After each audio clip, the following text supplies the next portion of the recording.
Okay, we're good to go. Okay, good morning. I will call our meeting from yesterday of the Energy Facilities Siting Board back to order. Participating in the meeting today as members of the board, we have Matthew Nelson, Chair of the Department of Public Utilities, Cecile Frazier, Commissioner of the Department of Public Utilities, Patrick Woodcock, Commissioner of the Department of Energy Resources, Gary Moran, Deputy Commissioner and Designee for the Commissioner of the Department of Environmental Protection, Jonathan Costco, General Counsel and Designee for the Secretary of the Executive Office of Housing and Economic Development, Joseph Bonfiglio, a public member, and Brian Casey, a public member. Andy Green, Director of the Siting Board, will be serving as the meeting host along with other staff of the Siting Board. And I would remind everyone that the meeting is being recorded today.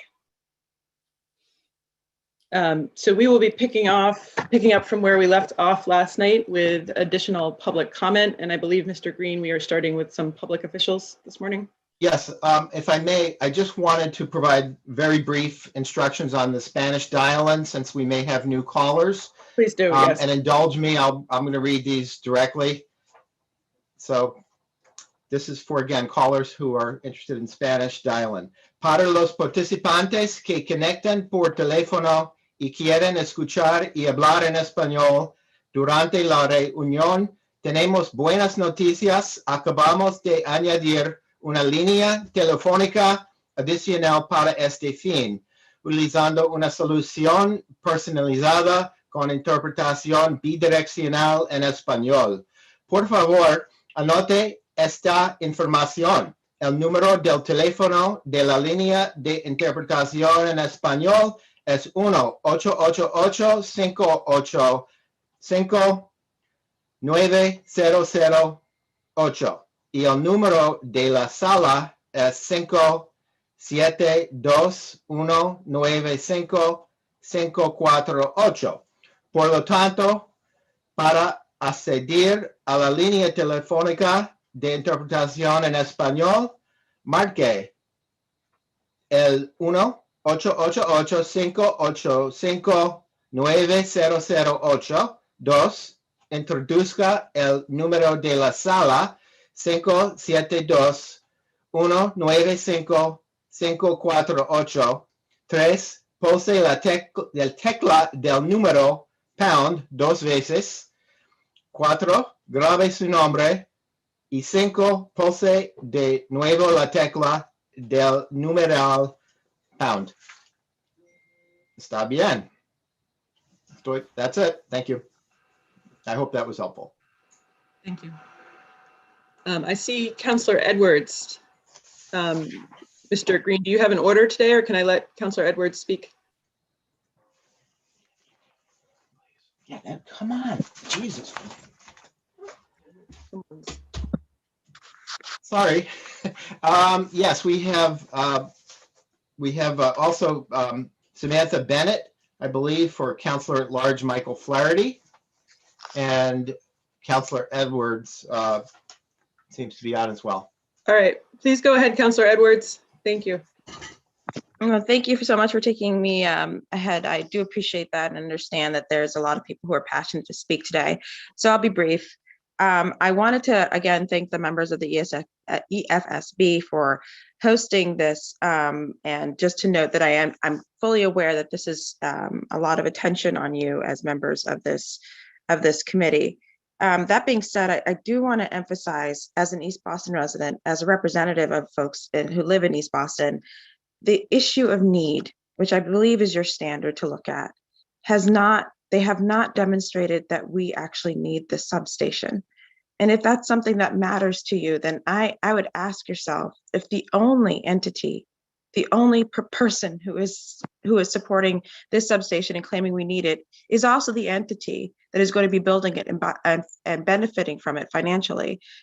And none of the residents, none of the people whose day-to-day lives would be impacted are supporting this, that I ask you, I implore you to really see this for what it is, which is a money grab from Eversource. The people of East Boston, including myself, live perfectly fine on a day-to-day basis in a pandemic, all of us at home, and there has been no impact on our daily lives or use of energy. There are more of us in East Boston than there ever were before. There are more than when this original substation was proposed. And more of us are staying at home. And none of us are saying we need this substation. More importantly, how they've designed it for fossil fuels to increase our infrastructure is missing the point of the city of Boston, which has only increased its climate change and climate readiness standards. We want zero net carbon by 2050. This is not helping. It also doesn't really acknowledge the fact that the location is discriminatory. It's a civil rights violation to put this in a working class immigrant concentration of people of color. It's a slap in the face. It doesn't need to be here. Again, the infrastructure is paid for by the people of Boston. It's not paid for by Eversource. There is no urgency. There's no rush. There's no rush. We do not need this, but more importantly, we don't have to have it here. And we're going to pay for it. So this sense of urgency to be here at this moment, to do it this way, to do it this time, is tone deaf, and it's false. Eversource has been lying to you. It has been lying to my neighborhoods. It's lying to me. The biggest lie, of course, being that we don't need it. Then I implore you as people in this moment, and looking at what this moment, this city, this country is going through. We are in the middle of a civil rights movement. We are in the middle of an environmental movement. The city is responded to both. We have a zoning amendment that is requiring us to look at the impacts of the zoning decisions and the infrastructure that we build for future to come, and to look at the civil rights impacts. This is a violation of that. This is not only harmful, but it also builds a permanent reminder to many of us that we don't matter, that our lives, the health of our children, the health of our environment means very little to the EFSB. We already understand it doesn't mean anything to Eversource. They're not bothering to even come with an infrastructure change or energy source change or even perspective. They have violated the civil rights of people by this process being monolingual for so long. Only recently have they bothered to include most of the residents of East Boston, the ones who they're going to permanently impact for the rest of their lives. So I implore you again, on the issue of need, they have failed us. The only entity that is claiming that we need this is Eversource. We, as the citizens of Boston, East Boston especially, are going to have to pay for this, not only by it being health impacts by it, but also literally pay out of pocket for it. So since I'm paying for this, I am asking you to simply move this process a little longer, acknowledge the moment that we're in. I want a return on my investment. I want a better energy source.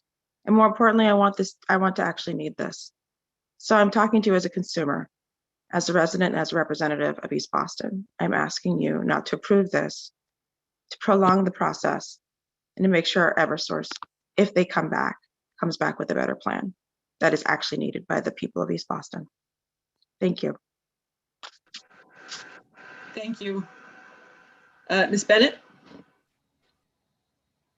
Yep. Good morning, everyone. Thank you to the board for allowing me the opportunity to provide testimony.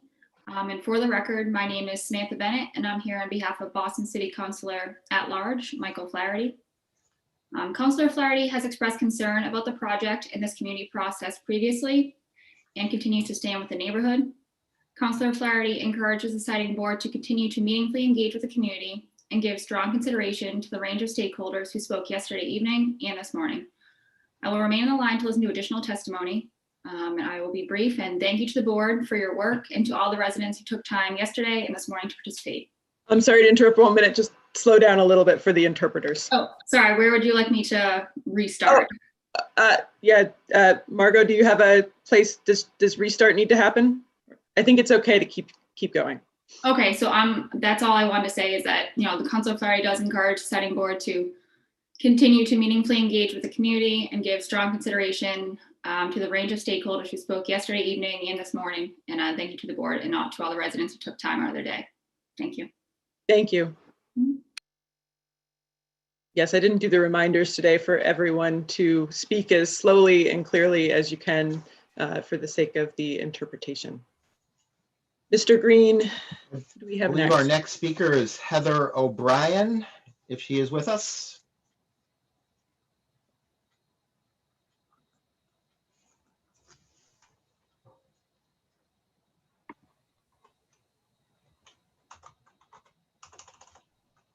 I see, Heather, I see you at the bottom of the screen. Awesome. There you Thank go. you so Okay, much. great. Fabulous, fabulous. So I did submit a written comment in the form of a letter on December 9th to the siting board and to the secretary. So I don't want to go over exactly what I said because I assume that is part of the record. Is that right? Yes, let me confirm with Ms. Evans, but all letters received are taken into the record. Super. Okay, so I want to start by just acknowledging that this process was flawed with missteps from the very beginning. And that alone, I think, should warrant starting over and doing it right with proper community engagement. You don't go door knocking in a neighborhood where people speak Spanish with an English-speaking community liaison. It's just wrong. From that and the fact that we didn't have accurate information about the need for this electricity in the substation, and we also didn't have accurate information about the flooding that happens at that site currently and what will happen in the event of a major storm. Another issue that hasn't really been addressed by Eversource in this process is what will happen in the event of an emergency. This is an island. If we do have a superstorm, the tunnels will be flooded. That's been verified by experts and the resiliency studies. There'll be no place for these people to go.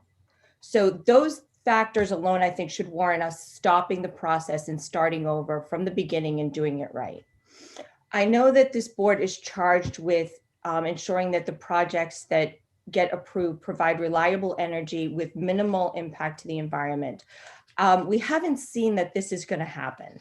The environmental justice principles have been ignored in this process. The risks that this community that's already bearing much of the burden for the Commonwealth and the region with the jet fuel, the airport, the highways, the subways, the shipping channels, the trucking routes, the pollution, is already enough to say, wait a minute, this neighborhood is not the place to put this thing. Sorry, Ms. O'Brien, I'm getting another cue for slowing down your pace. Sorry. I'm sorry, I do the same Okay. thing. So, yeah, no worries. That's okay. I'm trying to be quick so I don't run out of time. It's really hard when people are trying to testify and then we're told we've run out of time. So the neighborhood is also a neighborhood, a neighborhood where people don't have backyards, they don't have gardens, they don't have places to go. That playground that is near the Eversource site is a place that people go to a lot. It's not something that you might visit once every couple of weeks. It's used all the time. The other issue in this, I know that the attorney for Eversource mentioned that the Conservation Commission for the City of Boston voted in favor of this. There are filings right now that the City of Boston Conservation Commission failed to protect the natural resources at that site under the jurisdiction of the Wetlands Protection Act. There's filings with the DEP on this now. The Chelsea Creek and the Urban Wild are also home to marine animals that would be impacted by this and by the radiation that the plant, if it were to open, the substation would give off. The Commonwealth has a goal of net zero. What we should be looking at for this environmental justice community is clean, green, renewable energy that's safe and efficient.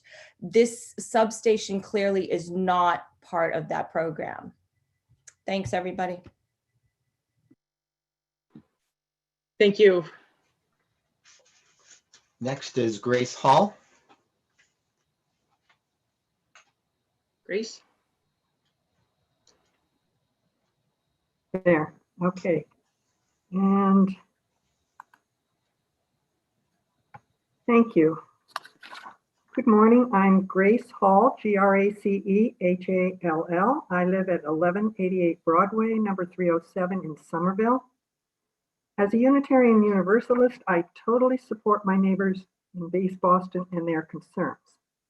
I'm also a chemist. As a scientist, I've been very disappointed that the Commonwealth of Massachusetts would make, well, actually did make, a decision based on data that was developed by the utility under review, but never shared with the Commonwealth or anyone qualified to conduct an independent study. I'm a supporter of the Union of Concerned Scientists and found Dr. Wood's report convincing. Eversource rejected the alternate solution based on rooftop solar, and now, with additional need at the airport and at Suffolk Downs, that's probably a reasonable decision. Also, from what we heard yesterday, locating the substation at the airport would involve considerable additional expense for the high voltage transmission from Chelsea Creek to the new location, although I don't believe the actual cost was shared. So there's been a rapid change in terms of climate change, in terms of new development needs, in terms of the increased voice of people of color, immigrants, and other low-wage earners. It seems time for a reset.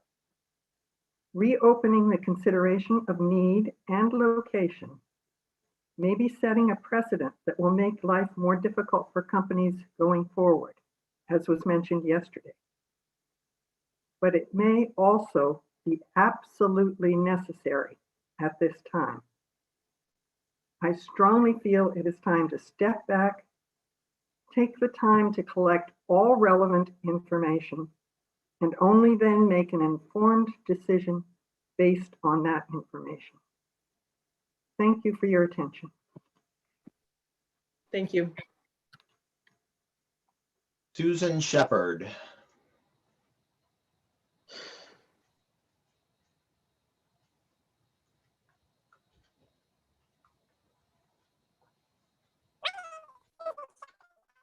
Oh, Ms. Shepherd, your audio is not working.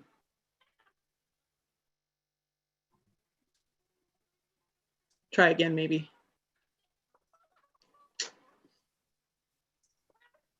You're not hearing you. All right, maybe we can circle back. Yeah, we will circle back to Ms. Shepherd and go to our next speaker. That would be Britta Lundberg.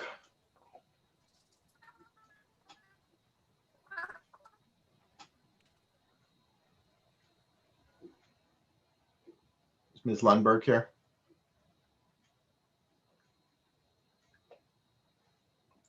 Not seeing her. Okay, next is Paula Garcia. Oh, there's Ms. Lundberg. Sorry. Sorry about that. Two computers going here, so just.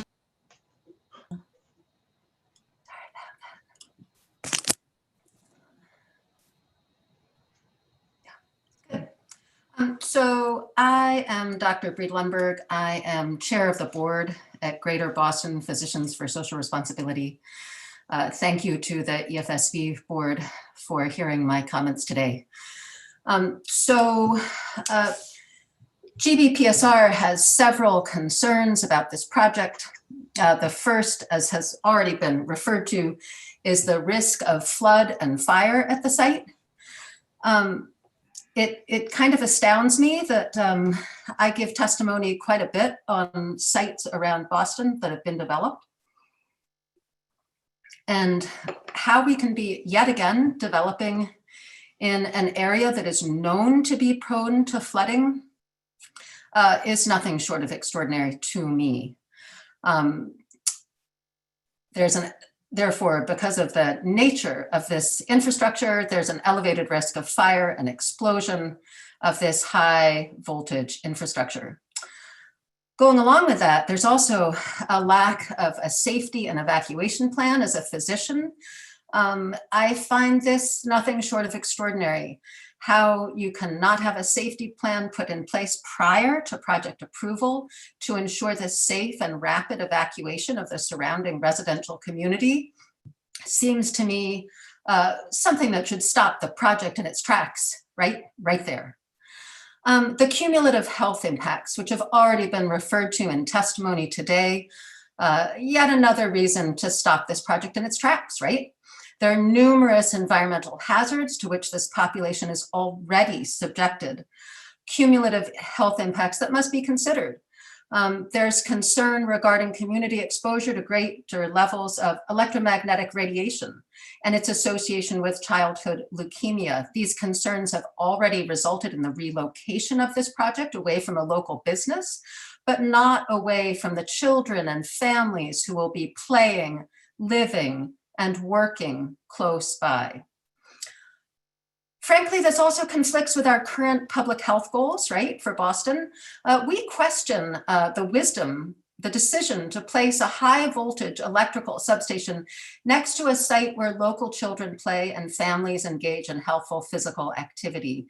Placing this next to a playground will discourage use of that area, and it's a poor investment in a community where there's ongoing concern about insufficiently healthy lifestyles and a high prevalence of obesity and other health issues. It will hinder targeted efforts made by the city to foster healthy lifestyle practices. And finally, and not the least, I will mention climate change. This facility will worsen climate change. The substation will serve and support Mystic Power Station, the largest and one of the most polluting power plants in the state. And I would also add that we all know that climate change is a driver, as an infectious disease physician, a driver of infectious diseases. And that is in fact the reason that we're all gathering by Zoom today, right? Is that we're in the midst of a pandemic. It will also, I would add, not help this pandemic because the pollution created by the construction of this power station is also going to hinder or rather promote worsened COVID cases of COVID and even perhaps mortality, as has been shown in studies at Harvard linking pollution with worse outcomes from COVID, including increased mortality.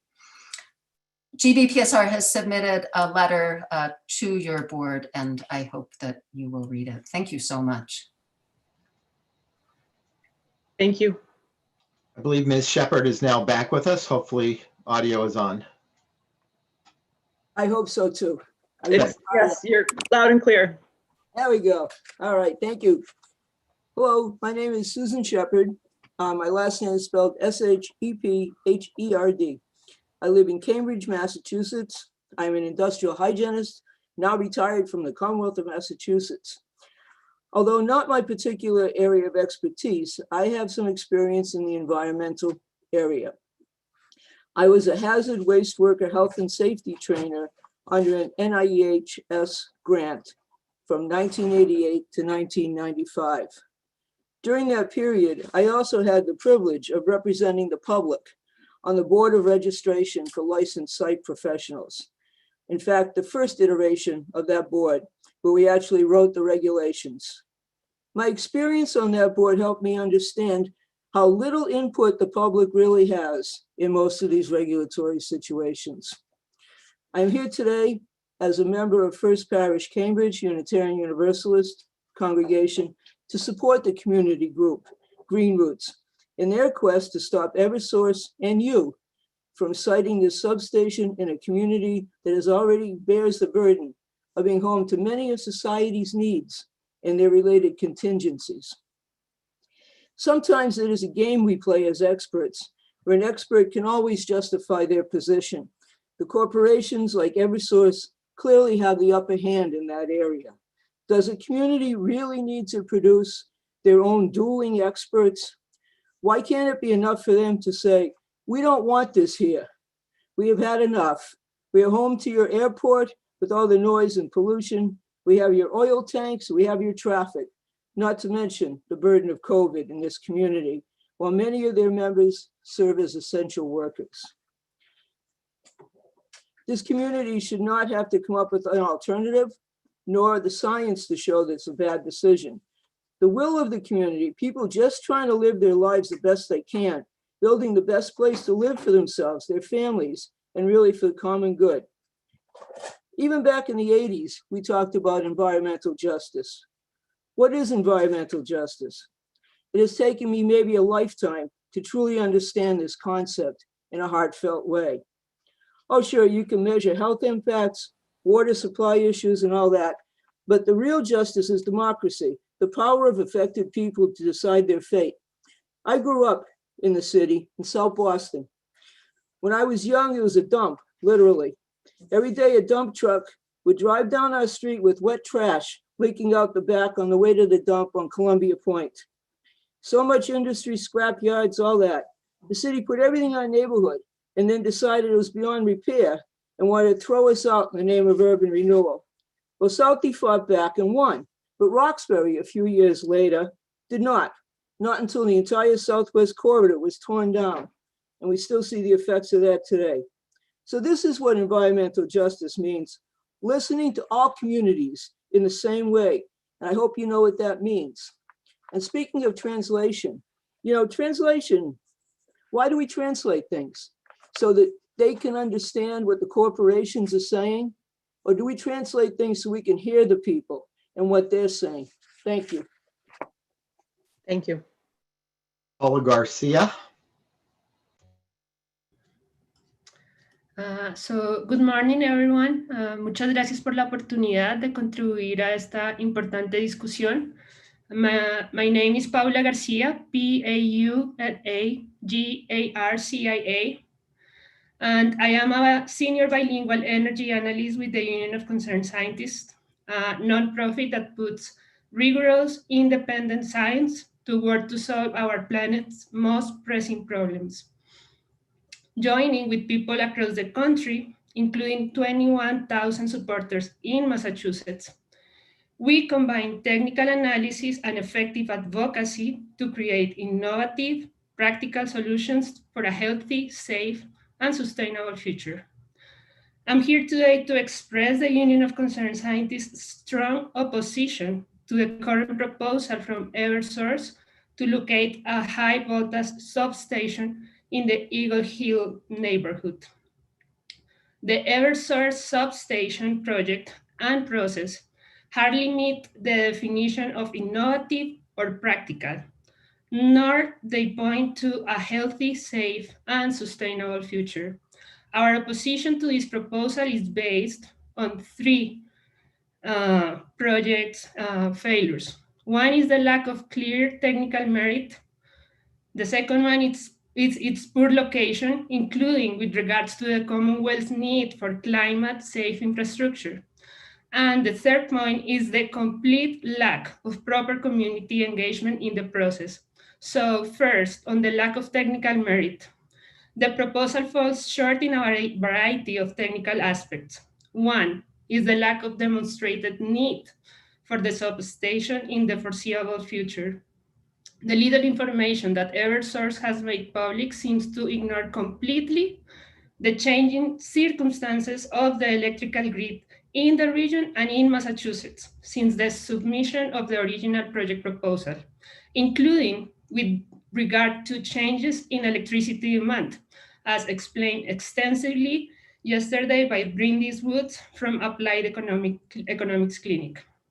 Another technical issue related to the changing circumstances in the power sector since the original project proposal concerns the dramatic improvements in the availability and cost of alternatives compared to a business as usual approach.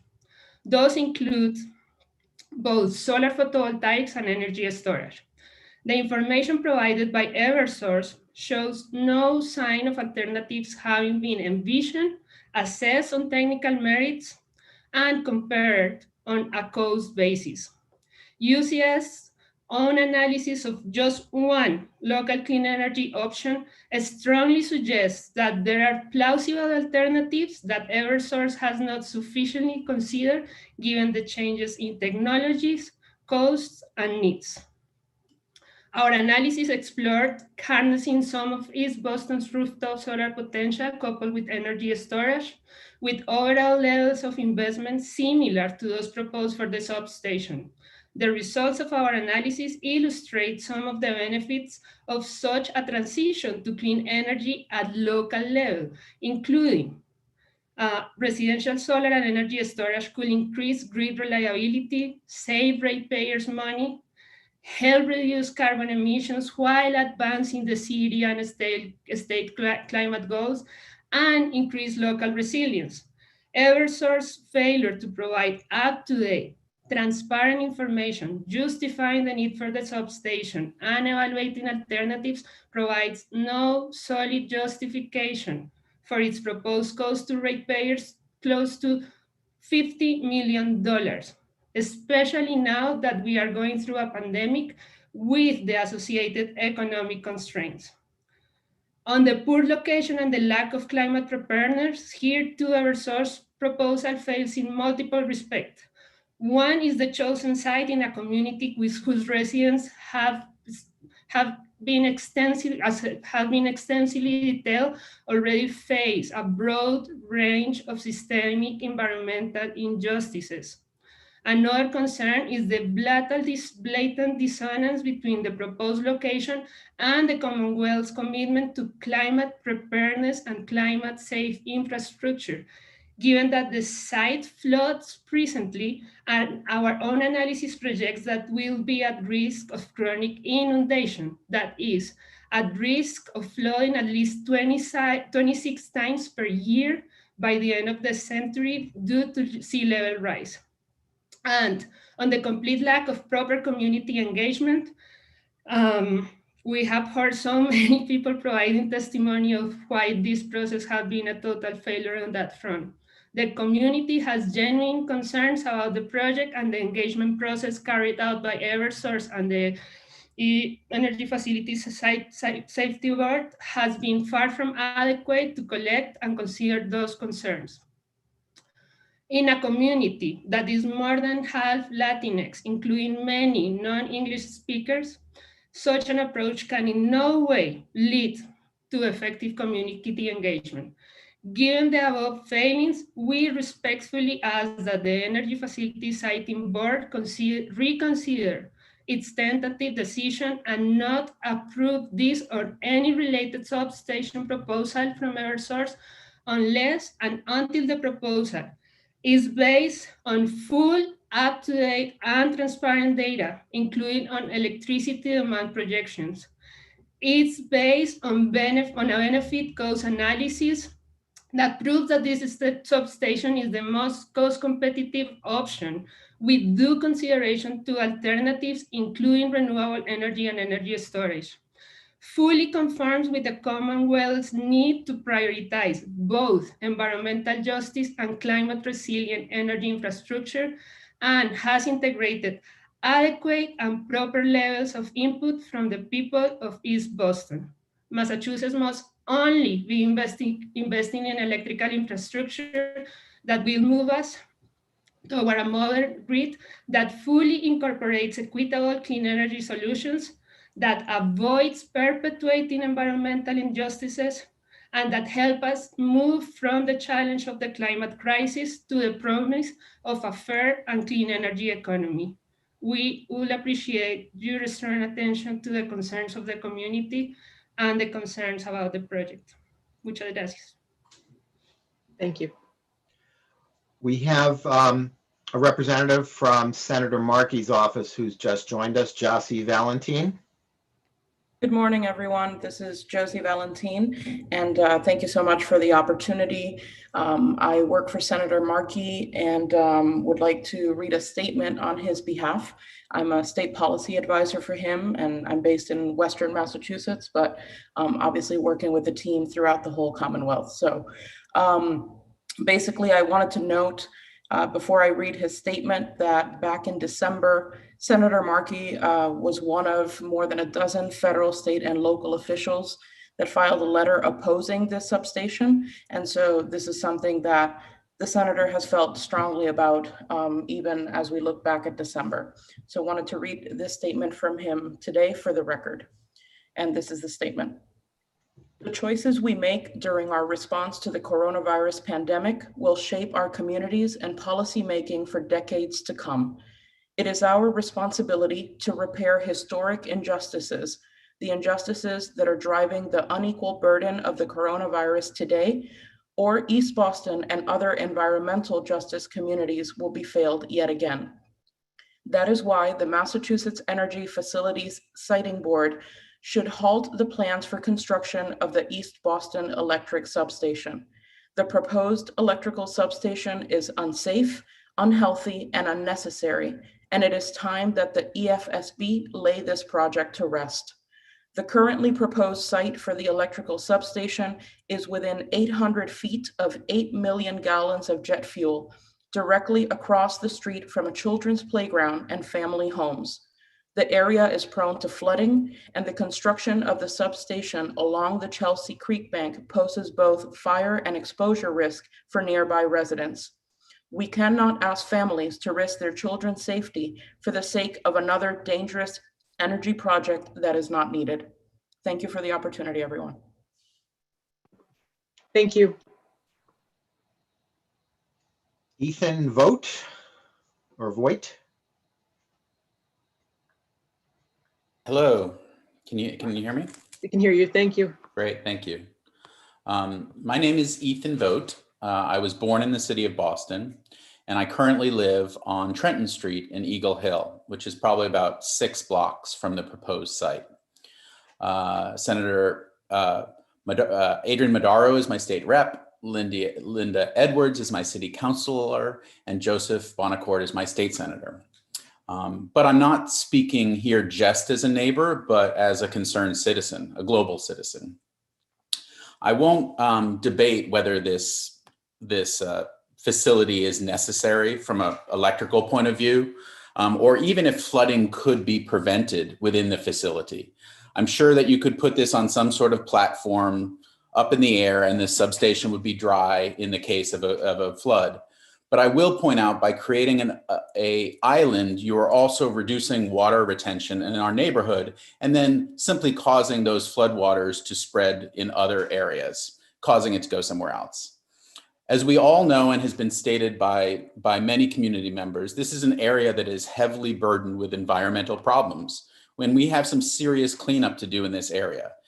So I think that there may be an attitude that because there's already damage in this area, that what's the big deal about one more industrial use? But I don't really think that that way of thinking is very productive. And unless this substation is healing the earth, I don't see it as a responsible choice. I also noticed that this site requires a special wetlands permit.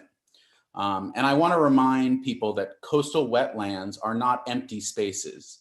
Just because humans are not using it doesn't mean that it's not productive. And there's a reason we have a special permit for wetlands, because as a nation, we have recognized that they are rare and fragile. So if you look at the history of Boston, we've filled a lot of wetlands, and I would suggest we probably have overfilled. So they serve an ecological purpose, and they should be preserved. So in summary, let's put this in a place that does not increase flooding, is not currently damaged and over-industrialized, and is not a wetland. None of these 3 conditions are addressed in this current proposal, and so I speak in opposition to this site. Thank you. Thank you. Lisa Hildebrandt.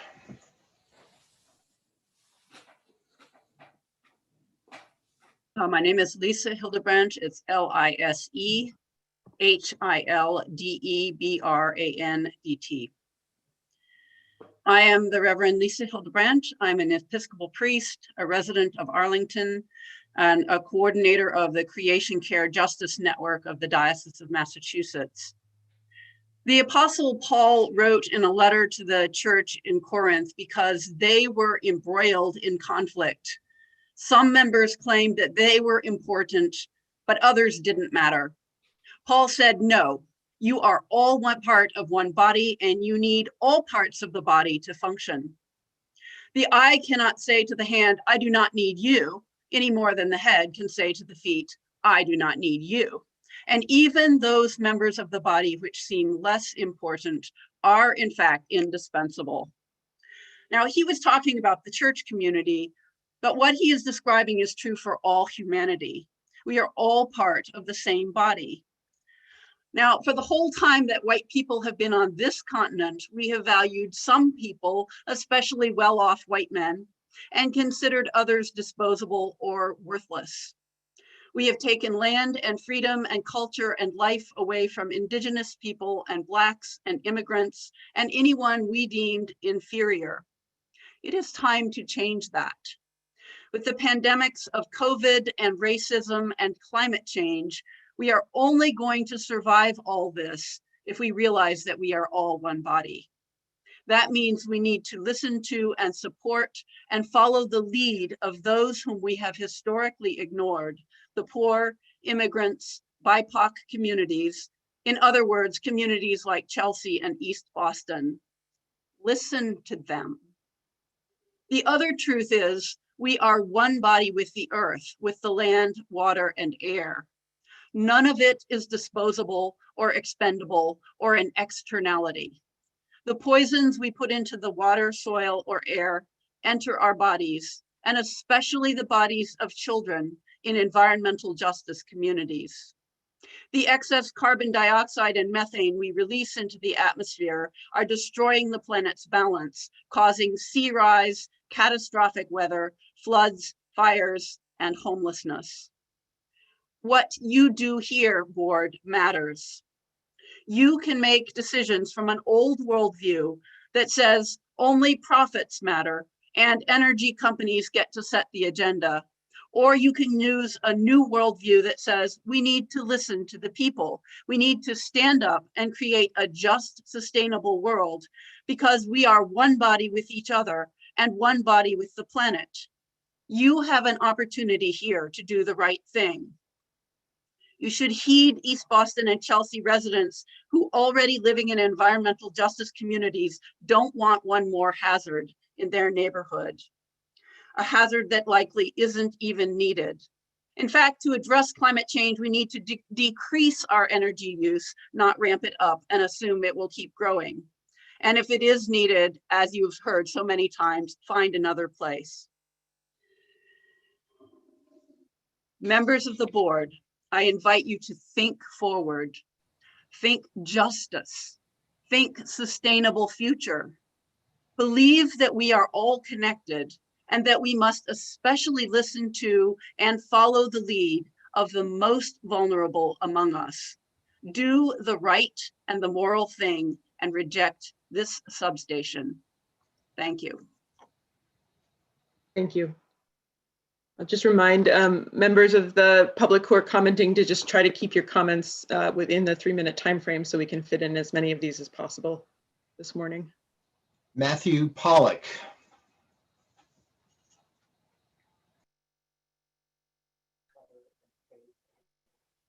Hi there. Can you hear me?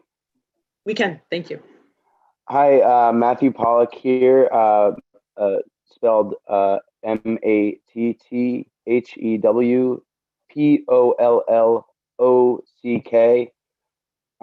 I am the director of East Boston-based Public Art Initiative Harbor Arts, project director for Seawalls Boston, and a resident of East Boston for the last 10 years. I want to thank you all for the opportunity to speak here. I'm here in solidarity of Green Roots to voice my concerns in opposition of the proposed siting of the Eversource electrical substation in East Boston. It's difficult to follow up so many incredible and intelligent comments and perspectives from my fellow neighbors, community members, and allies with another long list of evidence against this project. So being here towards the end on the second day of an extremely untimely hearing, I'll keep mine short. I'm still waiting to hear from anyone in our neighborhood in favor of this project or its location.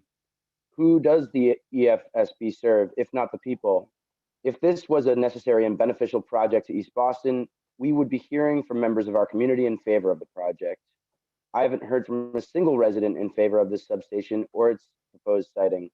As a community member and neighbor to those who are even more disproportionately impacted by the proposed facility siting, I became aware of this project and the process only because of the publicity efforts of Green Roots and not from any community outreach efforts from the parties in favor of the proposed siting.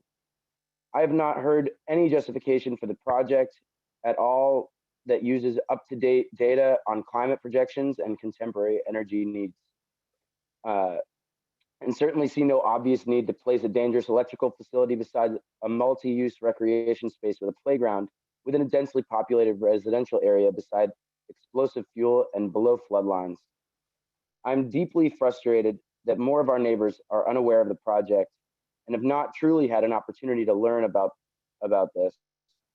The fact that this entire process from the start was performed and meetings were held without proper translation services further exacerbates the issue of access to these conversations for those disproportionately impacted, our Spanish-speaking community. This discriminatory process continues to exclude those in our community who, during a pandemic, cannot necessarily access these discussions via Zoom or cannot participate due to the unreasonable timing of these 11-hour plus meetings during a workday. The lack of public engagement and information given to community members is a clear attempt to exclude the community from this process, especially marginalized communities of East Boston. You've heard it here, that's for sure, and given the opportunity, thousands more residents would come forward to tell you that clearly our community does not want this substation.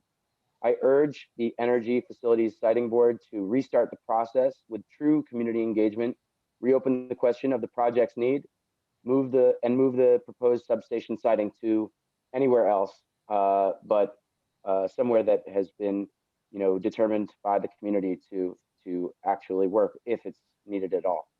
So that's all I have to say. Thank you for giving me this time. Thank you. So we have now gone through all of the pre-registered commenters who were on the call when we got to them. We have a number of attendees who have raised their hand, presumably to comment. So we can begin now, Secretary, if you'd like, and call them in order. Yes, please. Thank you. We'll move them one by one.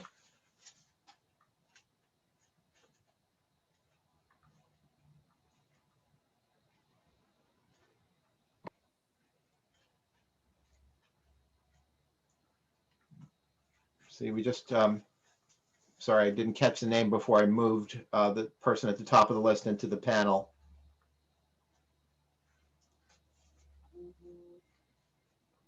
I think it was Mr. Valench. Yep. Thank you. You're Go muted. ahead.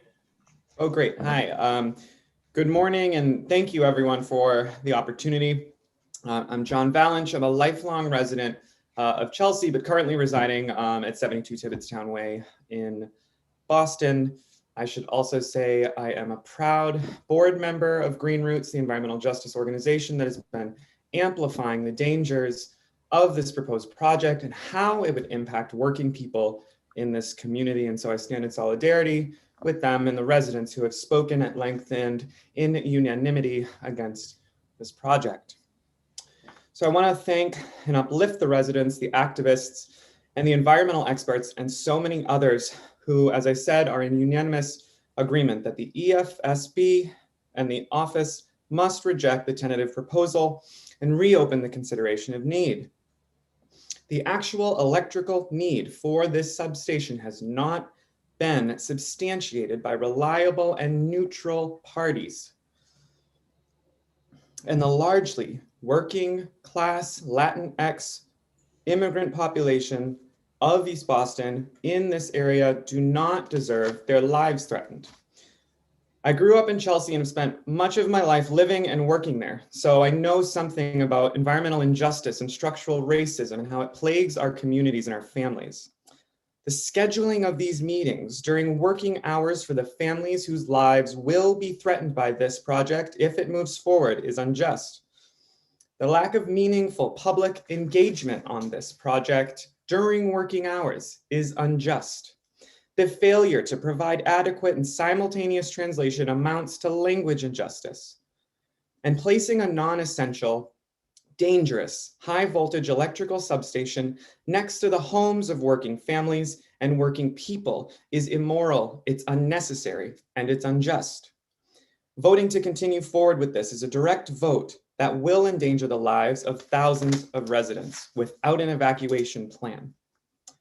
And so the risks are far too high. Situating this next to working people's homes, near a playground, and on the banks of the Chelsea Creek, next to millions of gallons of combustible jet fuel. These residents have borne the brunt of the policy burdens and received none of those policy benefits. This is an injustice. And from a policy perspective, this entire process is shameful in its inequity and disproportionate burdens that it is placing on a predominantly low-income Latinx community. Not only has the EFSB process of engagement shut out the majority of residents who will be impacted, choosing to move forward today with the project will signal to all watching that the EFSB has tacitly evaluated and considered dispensable the lives of working families who live nearby. Is that what you wish your legacy to be?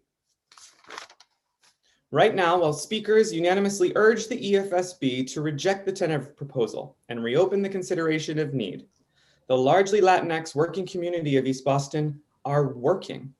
The essential workers who saved our lives at the peak of a pandemic and keep us healthy and safe are working.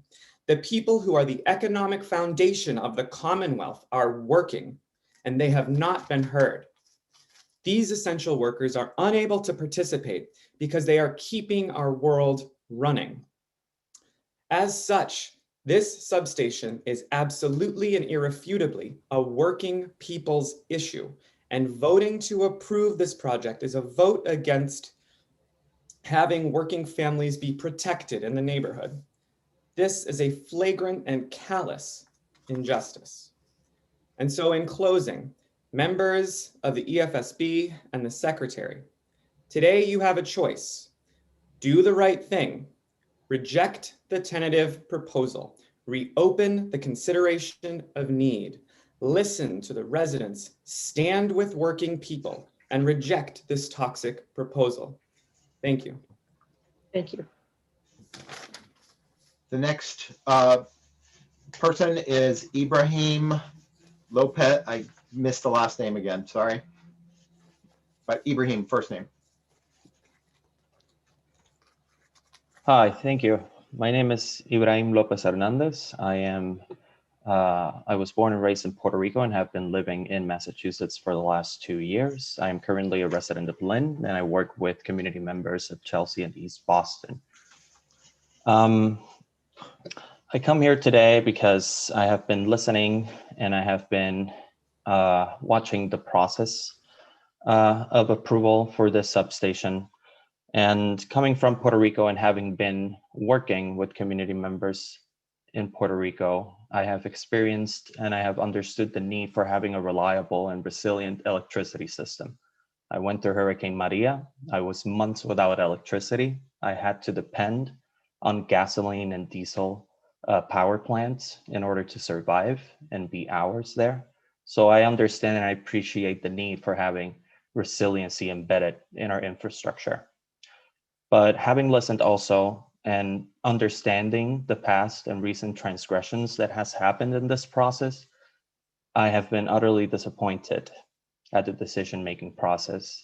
And I have felt an eerily similar situation as the one that I have lived through in Puerto Rico that led to the results that happened due to an extreme climate event. So I am just here to voice my opposition because I have not been convinced of the need for having this infrastructure in East Boston with the residents and the context that has already been expressed by community members and the injustices that this will result in. So I am pleased asking the EFSB members, staff, to consider reopening the case for reevaluating the need for this project. and having more data and having complete transparency in the process. Thank you. Okay, Thank you. next is Clinton Burgos.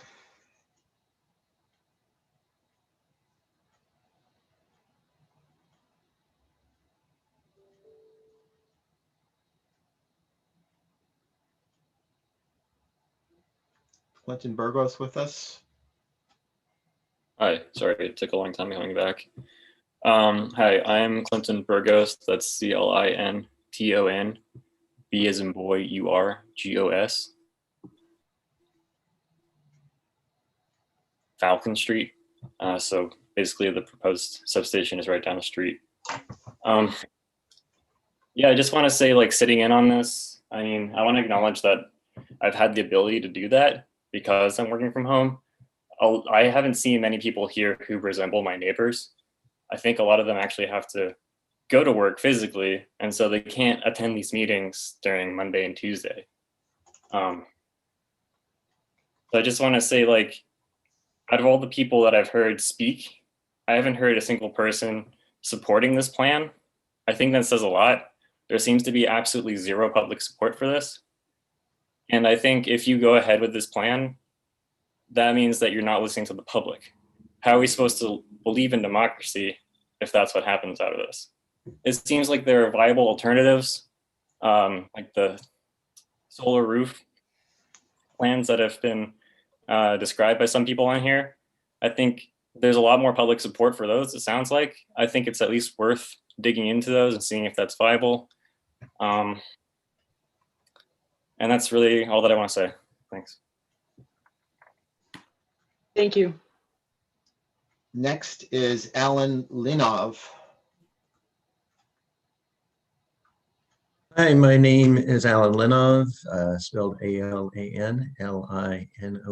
and I live in Arlington. Having heard all this testimony, I'm going to ask now that you just imagine yourself bringing your children, your grandchildren, perhaps nieces or nephews, to play in this playground, and imagine how it would feel to have this electrical substation looming over the playground, and how your experience of that environment would be affected by that. I'll ask also that you imagine that it's 30 years from now and there's a big storm. Storm surge is arising. You live in the neighborhood, you're aware of this water rising, and you recall that the last time there was a big storm, the water came up higher than it had the time before and the time before that, and higher than the projections had said was reasonably likely. And now, as the water's rising, the officials from Eversource are telling you that there's nothing to worry about. You're hearing this from people who don't live in the neighborhood, from people whose children do not have their bedrooms down the street.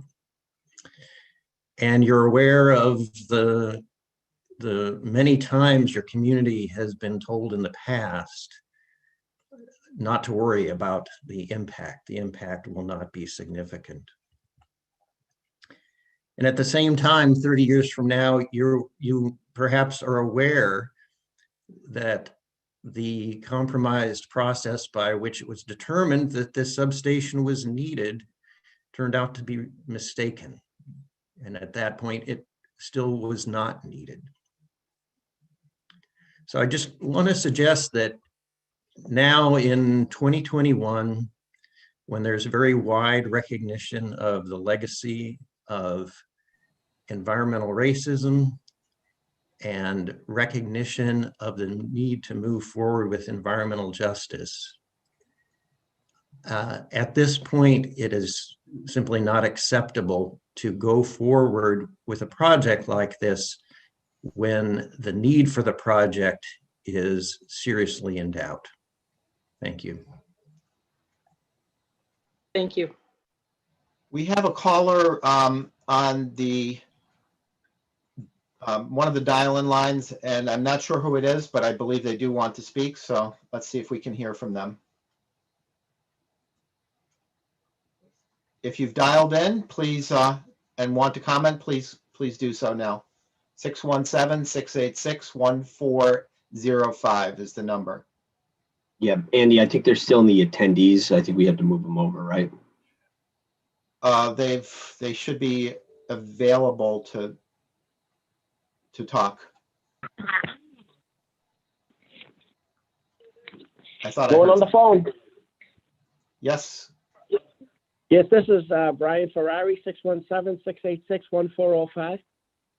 Okay, we hear you. Okay. I just heard my cell phone mentioned. I says, "Oh, I got to get on that. Got to get on and mention this here about a problem here with this EverSource substation." Yeah, that was done with I don't know if you guys know it, but that was done back in the Menino administration.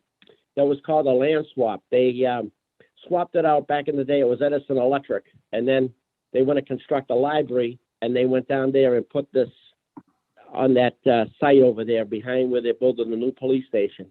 It's right across from the playground, residential area as well, highly impacted area. And we've always had it. We always were the experiment for everything. Jet fuel, fumes. We were there way before this airport came into play here, and we never had any representation. But back in the day, we had a politician by the name of George DiLorenzo that went to bat.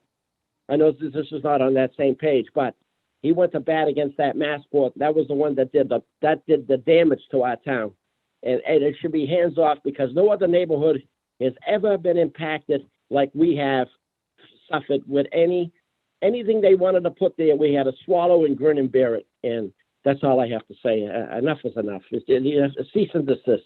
Yeah, it should be built on Massport airport property. Yeah. Thank you. Thank you. Thank you.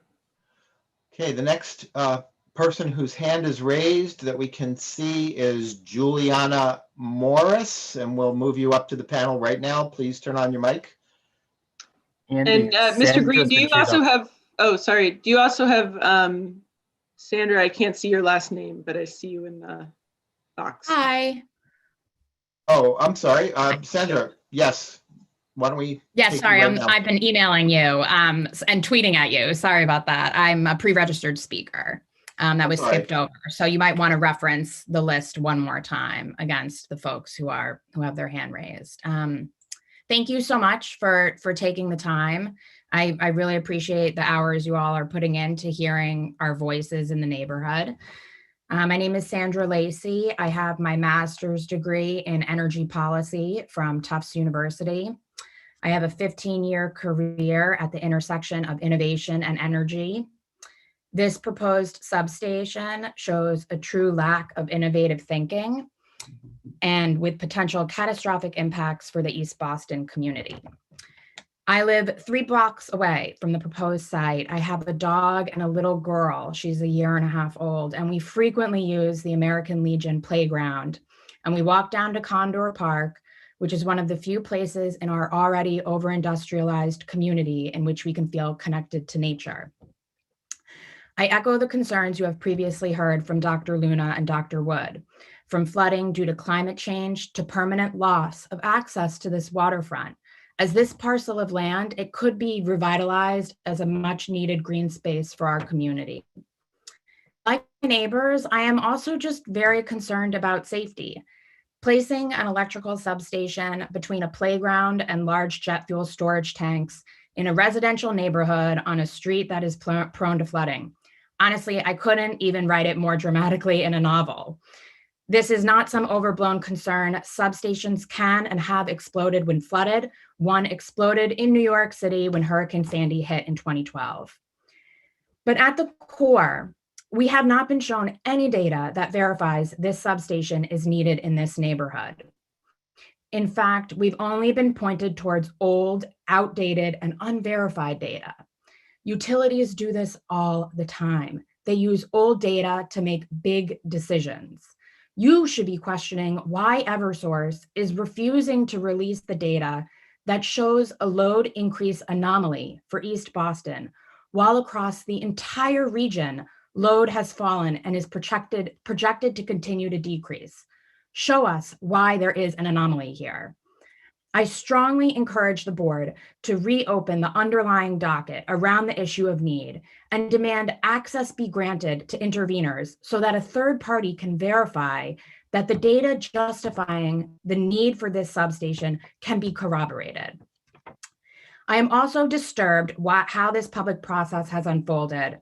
The way in which my community— I know you're running out of time, but the translator is having difficulty with the speed. Okay. Sorry. Okay. No, I understand. The way in which my community has been involved, it really is a true illusion of inclusion in the 11th hour. Finally, in innovation, we talk a lot about pivoting. And so what does that really mean?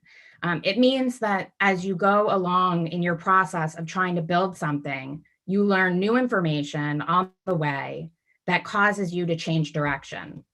I implore you to have the courage to pivot this project. You've learned many things along the way. And one thing that you've learned is that there are creative, safer, and cheaper ways to meet the ultimate goal if indeed there is a proven need. Why not change direction? I implore you to stop worrying about precedent and start worrying about doing the right thing for your fellow Bostonians. This conversation should not be about if citing this thing gets cited on one side of the law or the other. This conversation must be about if citing this substation on this lot at all is the right thing to do, when, if it is needed, there are cheaper, cleaner, and safer alternatives like solar, batteries, weatherization, and demand response.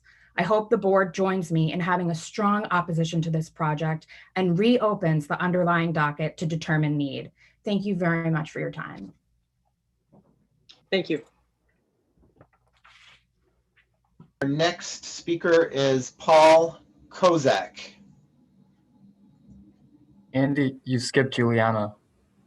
I'm sorry. So Juliana, would you speak, please? Yes. Hi, good morning, everyone. My name is Juliana Morris. I live at 8 Orient Avenue, Apartment 1 in East Boston, and I'm a primary care doctor in Chelsea. I'm calling in today to voice my opposition to the Eversource substation. I share many of the concerns that have been expressed thus far, and in particular wanted to discuss my concerns about the health impacts that this substation would have on our already overburdened communities. I see the impacts of the air pollution, industrial pollution, environmental injustice every day in my clinic as I care for people with asthma, early onset cardiovascular disease, and other conditions.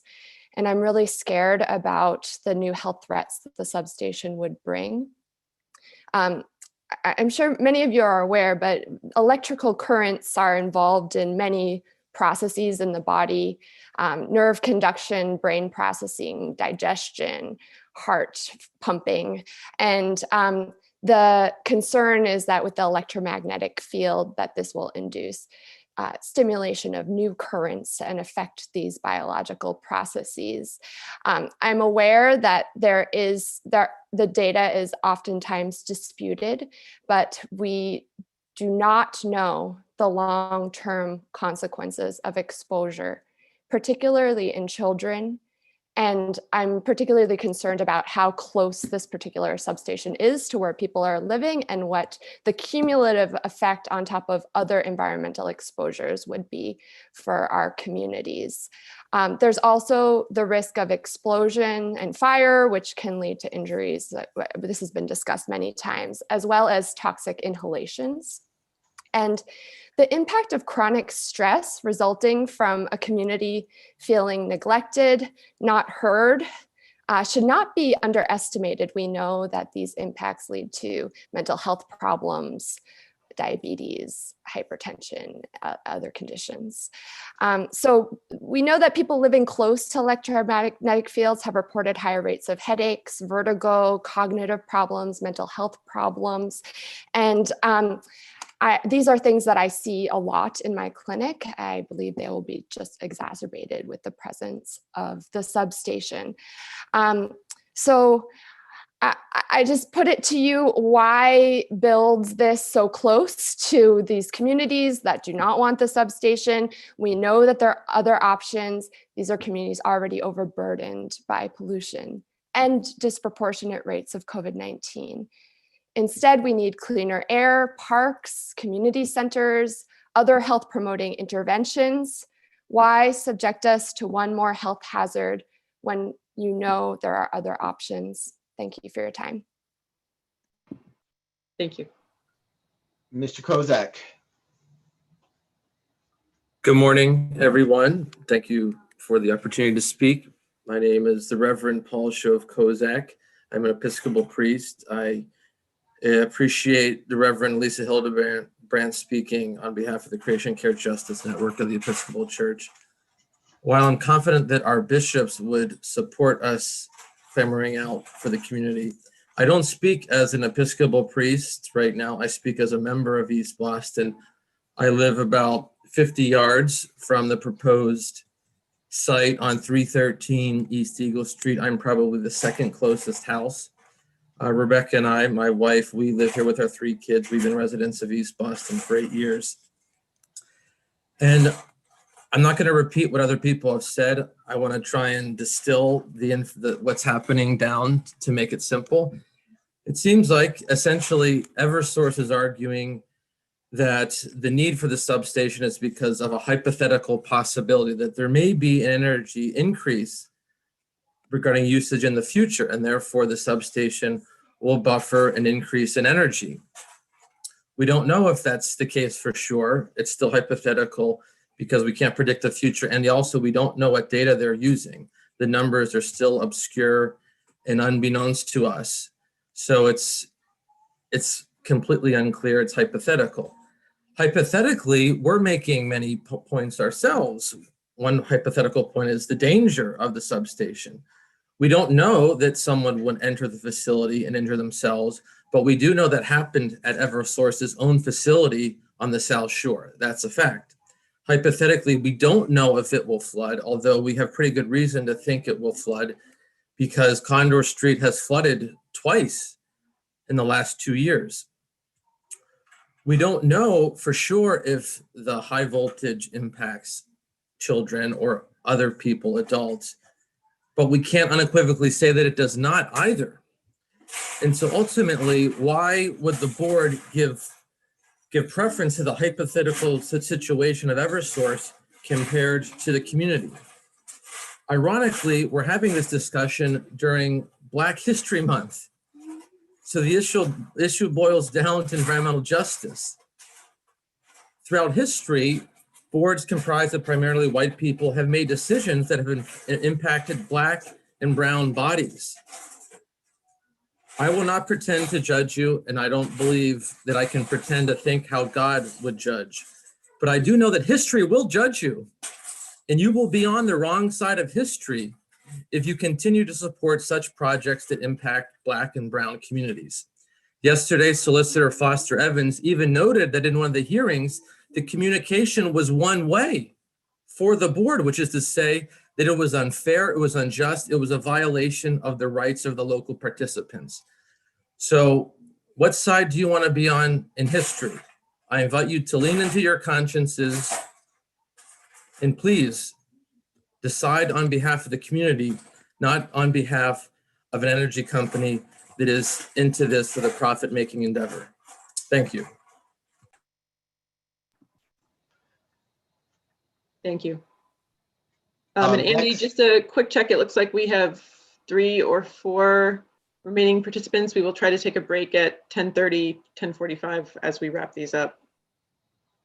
Okay, looks like we have Reverend Kozak's family member on next. So let's.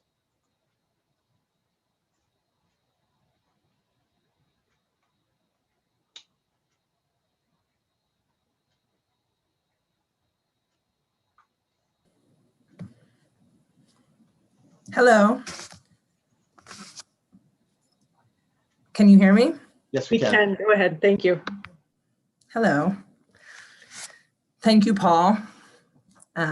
for being at home with our kids while I'm at work primarily. And thank you for everyone's participation here. I will not repeat what everyone has said today or yesterday. I've caught glimpses of it as I could and as time has allowed. And I will not repeat it also because we've been saying the same thing for about almost 6 years now. But I, like a previous speaker, I want to invite everyone from the board to think about their own communities. So we live 50 feet in front of this proposed site. So we are very directly impacted. Every night I put the boys to bed and I shut their blinds and I look out on the proposed site. It is that close to our house. Based on a very quick Google search, some of you live in Peabody, Arlington, Newton. I don't think any one of you lives in East Boston, let alone Eagle Hill. And I might be wrong. Maybe there are one or two of you. But I think it's just so easy to not care and not be as invested when something isn't right in your face every day.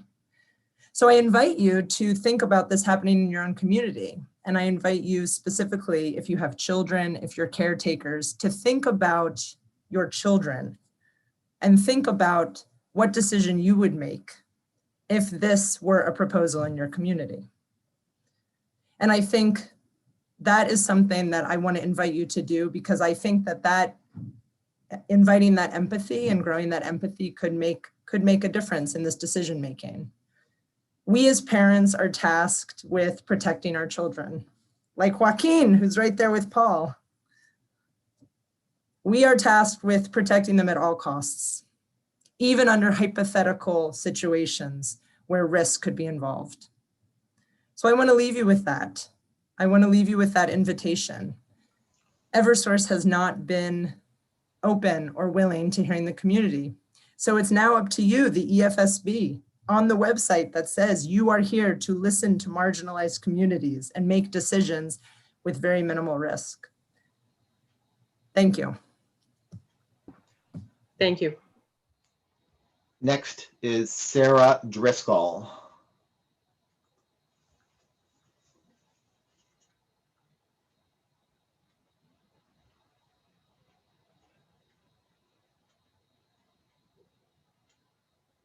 Could you unmute? Good morning. Hi, thank you so much. Sorry, I was on the list early yesterday and not able to be on the entire call, so I missed my opportunity then. I'm a retired electrician with Local 103 IBEW. Oh yes, I'm so sorry. I hear you. Thank you, Margot. I am a retired electrician from Local 103 IBEW, and everybody has said pretty much everything I would say about environmental justice, about listening to the community, about the dangers of explosion and fire. As an electrician, I have particular concern about that and understanding. I feel like I want to say that the people of Chelsea and East Boston have been fighting environmental injustice for so many years. And not only the airplanes and the cars and the fuel tanks, but also that gigantic salt hill that is not covered, that blows particulate matter throughout the community all of the time. So I really would very much, I live in Jamaica Plain, and I am a member of the Boston Climate Action Network. I've been active doing climate work for several years now. We are only moving towards cleaner energy, getting rid of fossil fuel use. City of Boston just went to community choice energy, which is looking for increasing percentages of clean energy use, renewable energy use. So this is such a reductive approach to bringing energy that is not provenly needed, rather than going to the solar use, solar energy, moving towards constantly getting rid of fossil fuel usage. This facility, as dangerous as it is, located in an incredibly poor location, will be what's the word? Sorry, language. will be unusable in 30 to 50 years. So I just want to say everything that everybody has said, I just share, I am with it, and please stop this project now. I don't even think you need to revisit. I think you need to move forward, as someone said, pivot, and move forward into a renewable energy use. Thank you for your time today. Thank you. Next is Desi Gutierrez.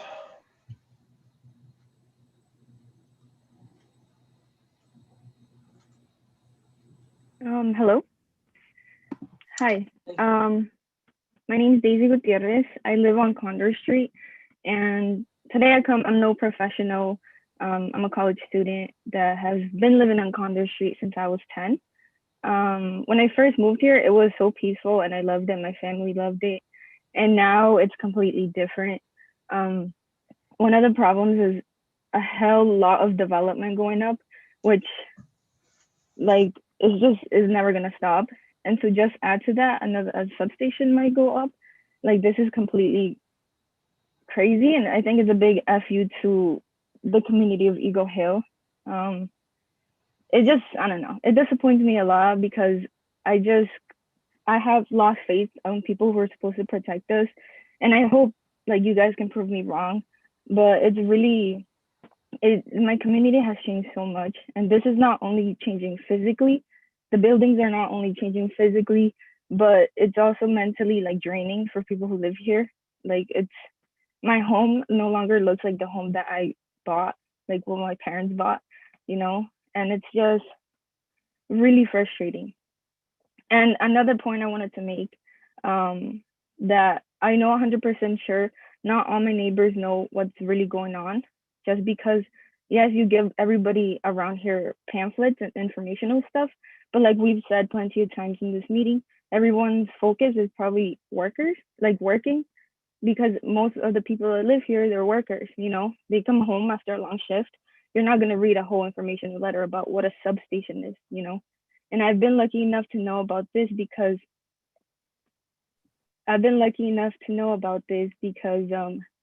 people like Green Roots, and I've just been lucky, but it's not because I knew it from Eversource. So I just want to say I really have no faith in this. I'm pretty sure Condor Street is going to change and continue to change, but I hope you guys can reassess and really think about how we feel, how we physically feel. Yeah. So thank you so much. Thank you. Next is Abdi Ali.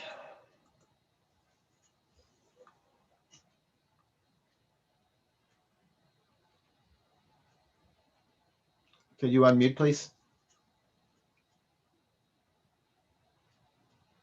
You're muted. Hello, can you hear me now? All right, thank you very much, and good morning, everybody. My name's Abdi Ali, that is ABDI, last name ALI. I grew up in this neighborhood. I am longtime organizer and activist of East Boston. Basically, I think nearly now 2 decades ago, we were the youth that fought Eversource not building the substation in Bremen Park. So it saddens me that almost a little over a decade now that I'm coming back and saying no substation again. We know what we were able to get out of that space, which is now the most beautiful part of our neighborhood, which is the library, where our 10-year-old goes there every single time when we didn't have COVID.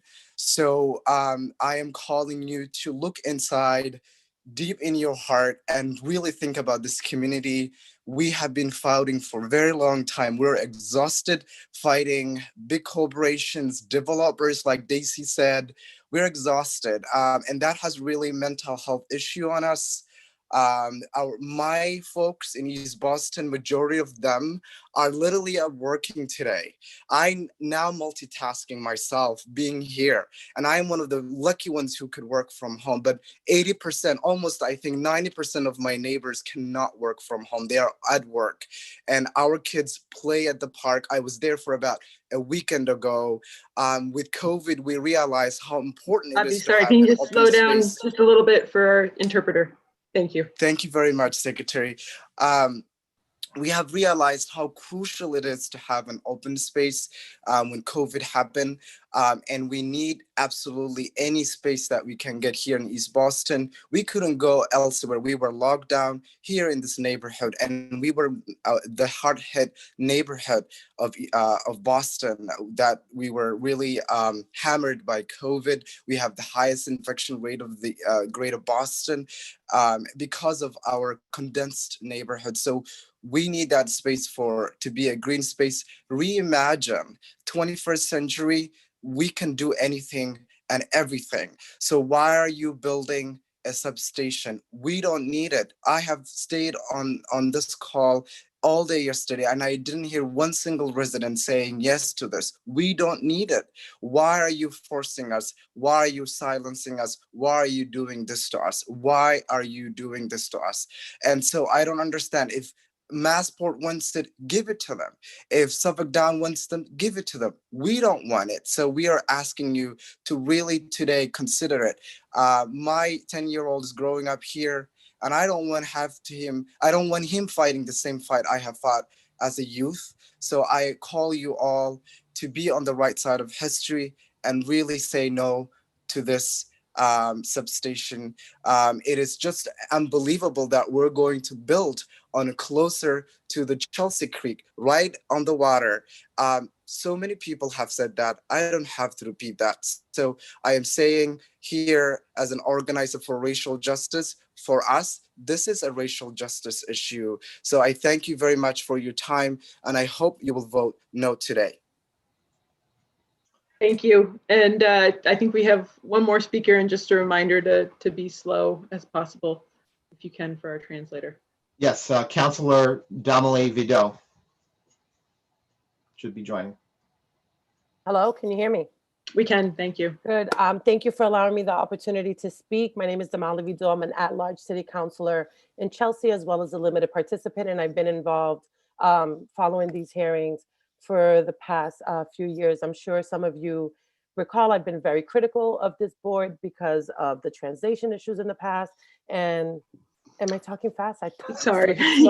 Okay, all right, I'll slow down. We all do it, apparently, yes. I'm working on it. I don't really want to sit here and go over what everyone has said. I continue to have the same concerns based on need. I continue to have the same concerns about the community not being prioritized. The speaker before me brought up an excellent point about the potential of this going on a private site. If Massport wants it, put it on Massport's site. If Suffolk Downs wants to put it elsewhere. But when you have 100% opposition from the residents in the community that, quite frankly, are still to this day reaping the the effects of poor policies of the past. Let's be honest here. We're talking about Black and brown immigrant poor communities, Chelsea and East Boston, areas that are known to flood. Historically, we know, I mean, it's not a secret that there have been policies and institutional racism and policy making that has made it so that COVID is ravaging through our communities. We have had 15 hours of testimony in these meetings for folks that don't even have access to the internet or the luxury of being able to sit on a Zoom call for so many hours waiting to be heard. I am asking you, as one public servant to the other, to really consider the long-term impacts that this is going to have on these communities. Maybe it was a great idea when it started 6 years ago, although I beg to differ. Maybe at some point years ago, it seemed like a good idea, but we should be shifting to cleaner energy. We should be shifting to creating policies that are equitable, that are inclusive. And quite frankly, the way this whole process has been, it has not demonstrated none of that. I think it behooves you to set a precedent right now and making sure that you make decisions as public servants, which I know how hard that can be, to make a decision right now that's going to prioritize the health and well-being of a community that has long been ignored and that is still suffering from the consequences of folks not making the right decisions in the past. The decision you make today will have impacts on these communities for decades to come, and we are dealing with enough. So please, I beg of you to do the right thing today, and as public servants to please make a decision that's going to prioritize the health and well-being. It is clear that this state administration, when you look at the policies, when you look at the vaccine rollout, there are many things that have proven that they're not going to prioritize us. But it is up to you to make this decision. The community's against it. We're against it. Thank you for allowing me the opportunity to speak. And I hope that you vote no today. Thank you. Secretary Theoharides, we have finished all of the commenters, and I believe this is the time when our stenographer and interpreters need a break, and perhaps we move on. Yes, I was going to propose we take a 15-minute break at this point, which would bring us to coming back at 10 of. Well, no, I'm doing math wrong. About there. Yeah, just about. Yeah. Okay. See you then. Thank you. Madam Secretary? Yes. I understand from some of my colleagues that there are other folks on the waiting list, including, I think, at least one from the pre-registered list who got skipped over, Caroline Ellenberg.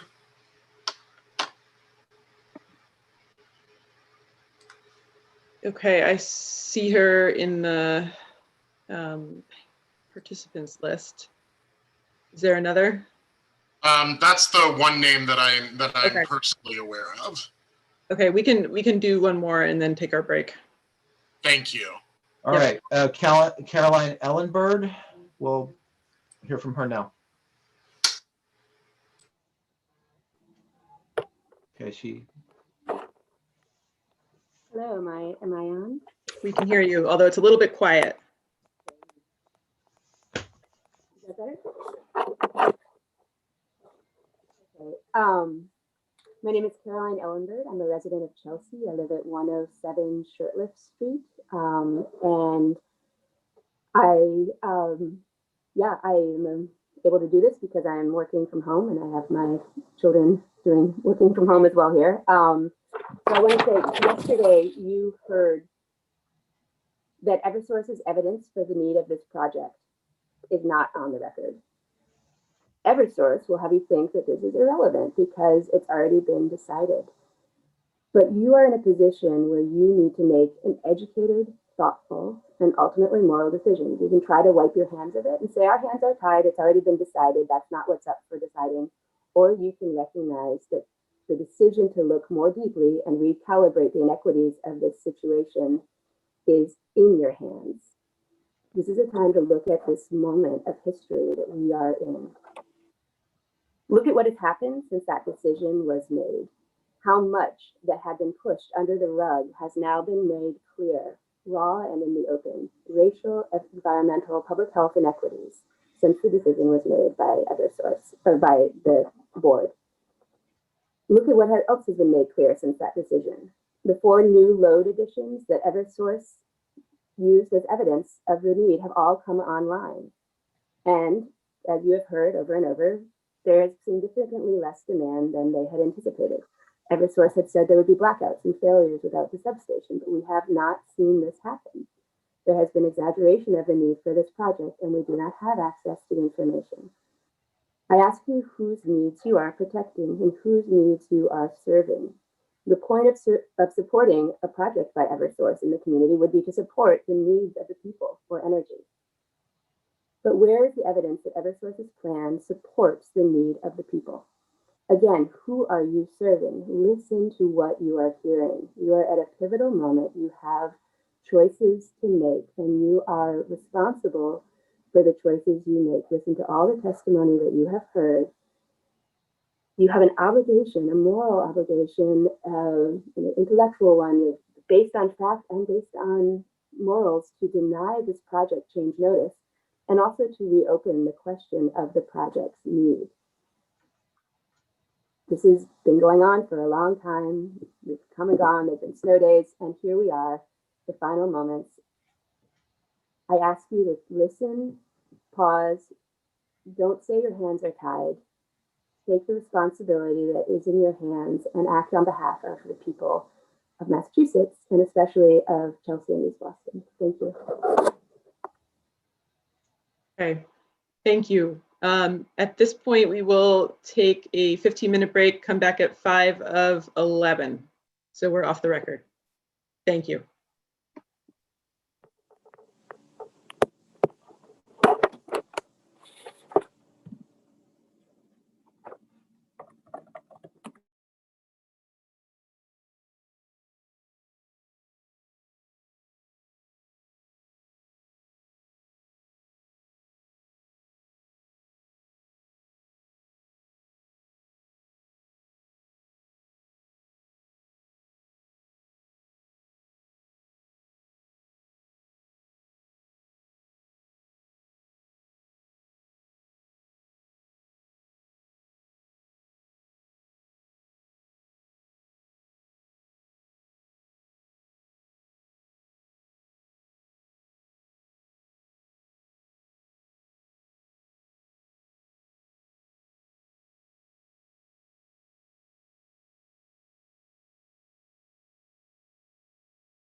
We will be back momentarily. We're detained just for another moment or two. Thank you.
Okay, I'm seeing board members pop up. Make sure everyone's here.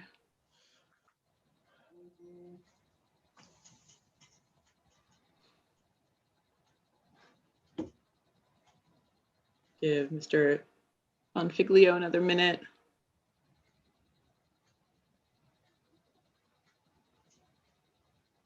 Mr. Green, am I missing other folks we should be waiting for, or are we all here? Do an account. I believe we are all present. Okay, great.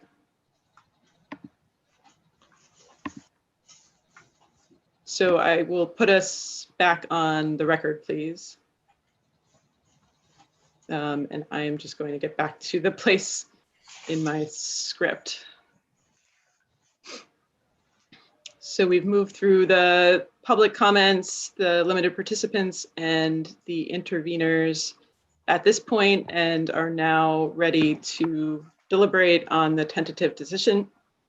And we will also consider amendments to the tentative decision by staff and any additional amendments from board members. But before we do that, I would like to get a sense from the board of what people are thinking about the decision in front of us, what additional information, if any, is needed. I would remind the board that they can ask questions of the company, of the interveners, of the limited participants during this time. And Chair Nelson, I will start with you. Thank you. I think we have a couple amendments and things to go through. I think I'll start by saying that I just want to thank the members of the public and the intervening parties from Green Roots and CLF. You know, I think that I speak for all of the board when I say, you know, the amount of opposition and activism was very apparent and noted in this case. I think this should have been a simple case. I think I don't say that pejoratively. I think it's a credit to the people that intervened in this case that a simple project change, moving one substation location to another position across a lot, in addition to what was an environmentally hazardous site, has there's so many issues that have been raised for us to consider here, because this case is far but simple. I'm impressed by the public engagement and the public outcry in this case. And I think there's a lot of thorny issues we need to go through here. And so I think to start, at least for the group, and I tried to do this in some of my cross-examination of some of the interveners, is there's two issues here, right? I think the first one is whether or not the record should be reopened. And a lot of what we heard from public comment and others was related to the decision that has been made and finalized in the underlying case, which is there is a need, right? That's not what we're debating today. The question is there new evidence that has been presented, or is there a threshold that has been reached in doubt to open up the underlying case in terms of need? And I think two credible arguments have been made by the interveners. The first is that the data is old, it's stale. And the second is that the process was not fair. So we can talk about those. I think separately, once that issue has been decided, there's the issue about whether or not the existing project, which if we reject the first part, is needed, should be moved from the original location to the new location, and anything like fires or flooding that we need to be concerned about in that instance. So I think for the purposes of the discussion today, I think that's probably a good way to frame the two topics. We know what lane we're talking about, because I think one's a legal threshold question and the other one is, is the facility and the proposal in front of us sufficient?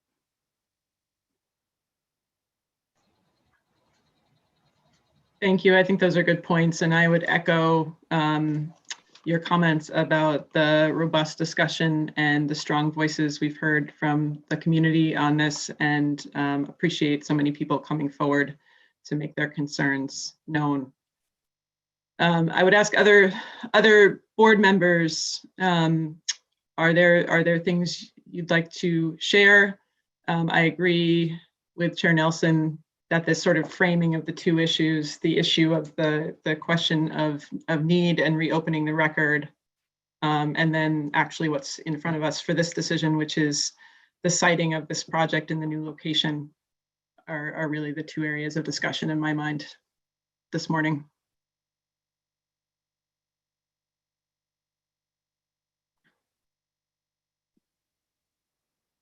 Mr. Casey.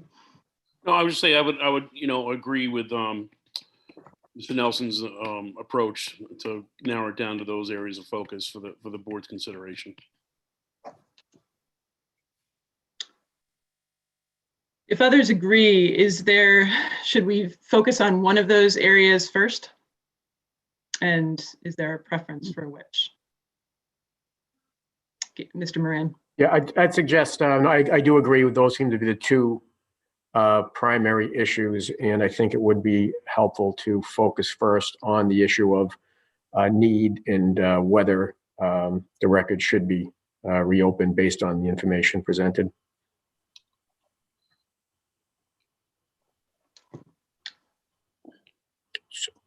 Their thoughts? In support of that discussion, is it okay if we reach out to the company, Attorney Rosenzweig? Can you give us a landscape of what East Boston looks like now? Are there any major substations in East Boston currently, or is it all served via distribution circuits?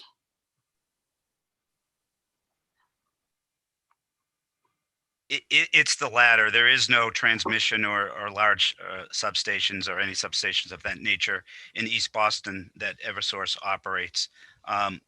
Massport does have its own facilities on its site that's separate and apart that manage load within its within the airport itself. But East Boston is an island. It is served only by distribution. There is no transmission, and those contingencies give the rise to the need here that the company is attempting to address by this proposal. So is it safe to say that independent of SELT data, which I personally reviewed in the ISO, and it aligns from a KGAR standpoint to be around 1% a year on a macro level, but that's not really germane to our discussion.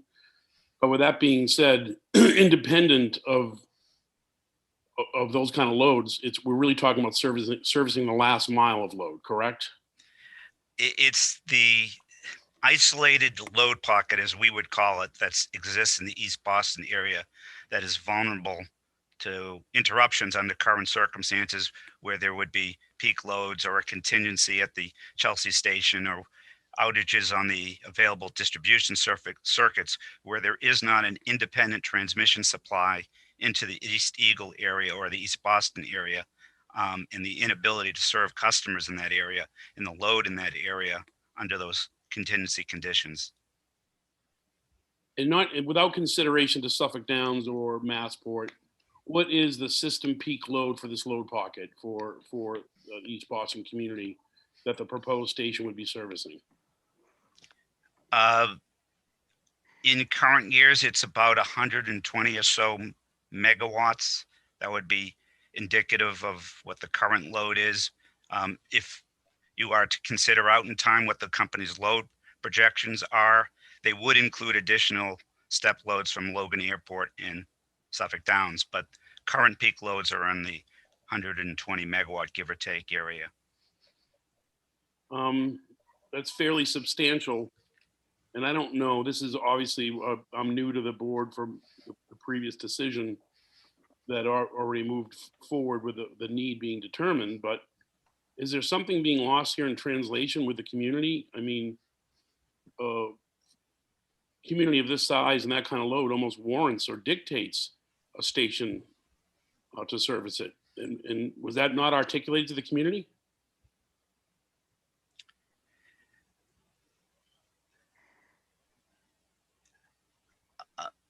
the question I take wasn't to me. I think No, it was to you, yeah.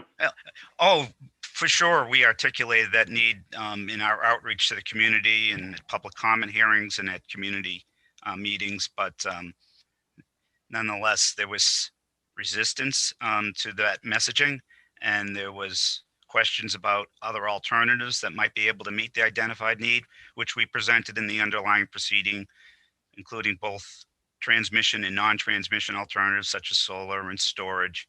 But those just aren't feasible to meet this type of need, and certainly not at a cost that's competitive to the company's proposal. So we did our best to communicate all that type of information, but was not able to make progress within the community and secure their support for it. And last but not least, I won't trespass on my other fellow members' board time, but considering an urban area that's not so urban, like more of a suburban area, like let's say a city of Newton. One of the public comments was that we have board members that don't live in the neighborhoods. City of Newton has, I don't know, 100,000 people. To your knowledge, are there major substations in those communities? There are. We build substations where they're needed, and there are substations like this in Newton. The last project that was just approved by the siting board was in Sudbury. So you find we build facilities where they are needed, where there is load, and that can be in areas where there's ethnically diverse populations, as well as areas where, while there may be ethnic diversity, there are also more affluent communities. So it really is a very non-discriminatory type of approach that the company undertakes. It looks at its electric loads, it looks at its available facilities, it looks at where the system needs to be reinforced, irrespective of the demographics of that community. And it seeks to build facilities to ensure reliability to all customers, regardless of environmental justice considerations. That's more of an outreach and in a meaningful opportunity type of participation obligation. But where there's a need, even in the environmental justice communities, we have the same need to ensure reliability to those customers as we do in any other area of our service territory. Thank you, Councilor. Secretary, if I might, I just want to clarify for the record that my understanding is when this decision was made that the system in this load pocket had experienced a reliability standard in a previous year. It was a particularly warm, humid event, but we did meet a standard where the existing system was not within NERC standards. Is that correct, Andy? I think what you're referring to, Commissioner Woodcock, is the year 2013, when one of the transformers at Chelsea substation, which is used to serve the East Boston load area, exceeded its normal rating for a period of time during a very hot, humid summer day. And that was one of the red flags that the company has identified that signaled a need for an upgrade of the transmission system into East Boston. I think, you know, the parties have raised that the SELP forecast is altered quite significantly, and that is correct, although that does not reduce existing reliability challenges. I would just note that from DOER's perspective, as established in the 2018 Comprehensive Energy Plan and reflected in our draft Clean Energy and Climate Plan, if you were to ask me in 2017 versus kind of today, our assumptions of electrification for buildings and transportation has become more prevalent and most likely our most cost-effective route to greenhouse gas mitigation. That is starting to be reflected in SELP forecasts, but my confidence in additional load increasing is higher than it would have been in 2017. just offering that to the rest of the board members. Commissioner, that's something I've been thinking about as well, based on the 2030 draft plan. Do you have a sense of sort of when that timeline starts to, or when that load starts to ramp up? And do you think it's, and I'm not, questioning you, but do you think it's different in different geographies, the shape of that load ramp? Well, I just offer this. The two priorities for the Department of Energy Resources with our next 3-year plan, where the draft is coming up in April, are to expand electrification, especially for heating, and also to improve programs in environmental justice communities. That's very different than how DOER has operated previously.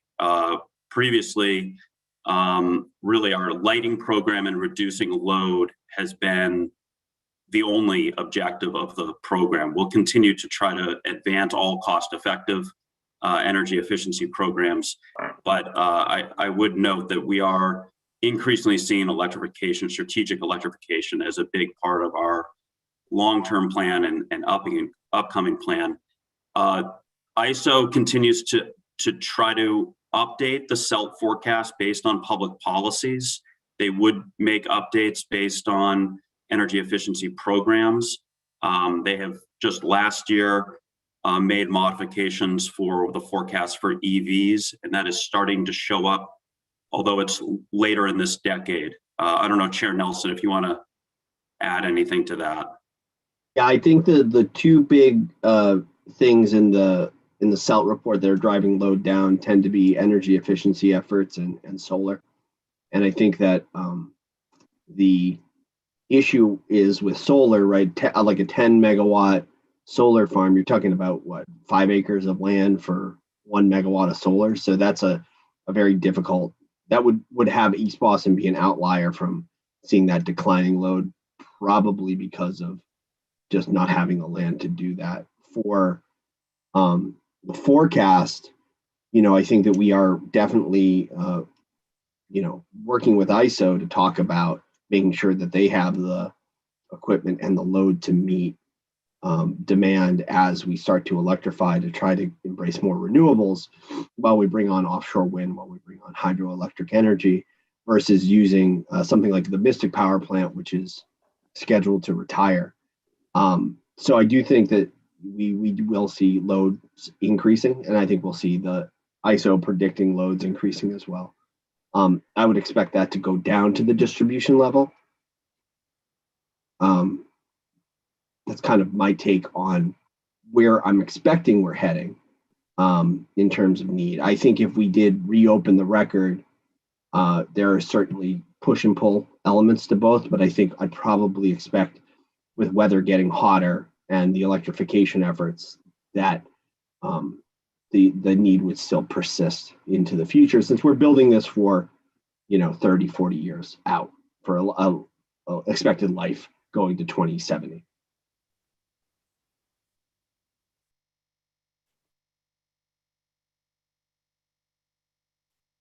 One of the questions I've had, and I think we've discussed this a bit, but related to the threshold of the need discussion,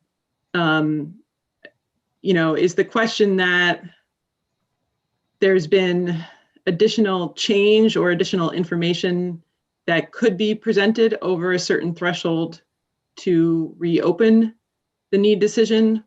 Or is the question just that the data is old enough that it should be opened? And I guess that's a question perhaps for the siting board staff, but revisiting the threshold condition would be helpful for me at this point.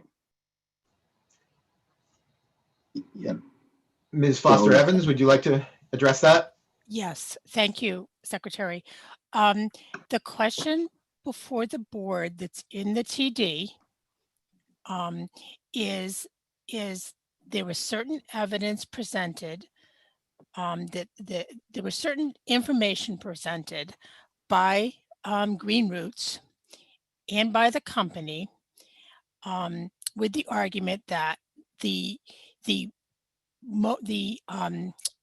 record should be open because enough has changed in the load forecasts to warrant taking a look and reopening the record. Now, if we were to reopen the record, there would be more information presented than just what was presented with the motion. You'd look at not just the SELT forecast and the company's analysis that presented during the motion to reopen, but then you would take a look at these other mega trends that we're talking about. We did not look at those mega trends. We did not look at the Logan Airport additional requirements. We did not obviously look at Suffolk Downs because that was not a reality at the time. We did not look at electrification. None of that is on the record here. We don't have numbers or timing for any of those additions. We looked at what Green Roots had presented and what the company had presented. And it was staff's determination that the information that Green Roots presented was not enough to significantly change the board's decision. It was almost a small amount of change in the forecast for the area. And as someone here has pointed out, there was an event already. There was already an existing need. It was not based on the future load growth. So that need was existing. Equipment already did go past its ratings, and therefore it was staff's determination that the information presented would not significantly impact the board's decision on the previous decision the board had made on the need for this project. Mrs. Foster Evans, I believe there was one previous case where the data had been, sorry, let me rephrase that, where the board revisited their decision in a case and reopened the record. And I remember the data was old in that case, but if I remember the docket, I was not on the board, obviously, for that docket. Could you refresh my memory as to what the basis was for reopening the record in that case? Was it the data was old? Was that, I think there was something related to safety as well there that had a different standard. Yes, you're talking about the Colonial Gas case, and I think we discussed that a little bit on December 16th during the board meeting. In that particular case, the issue of safety, the board took a look at the issue of safety. That issue had not been litigated below in the original decision, but the board took a look at some of the safety information to determine whether to reopen the whole record, and the board did not reopen the whole record in that case. It looked at the safety information and concluded that the installation, that the company had proven that the installation was safe. Okay, perhaps Ms. Green has more information about that particular case. I was not on that particular case myself. That's okay. But I would say that if we are making, I just want to understand the implication. If we reopen the record here, we would be reopening everything and making a determination that the process by which the original determination was made needs to be relitigated. Is that correct? Well, not the process, the question of need. If you're going to reopen the record, you would reopen the record on the need for the facility. Therefore, you would redo the whole need analysis for the facility and would likely spill into other areas. You might want to look at the alternatives analysis, which also was done in the proceeding. So it's a significant step. Okay, thank you.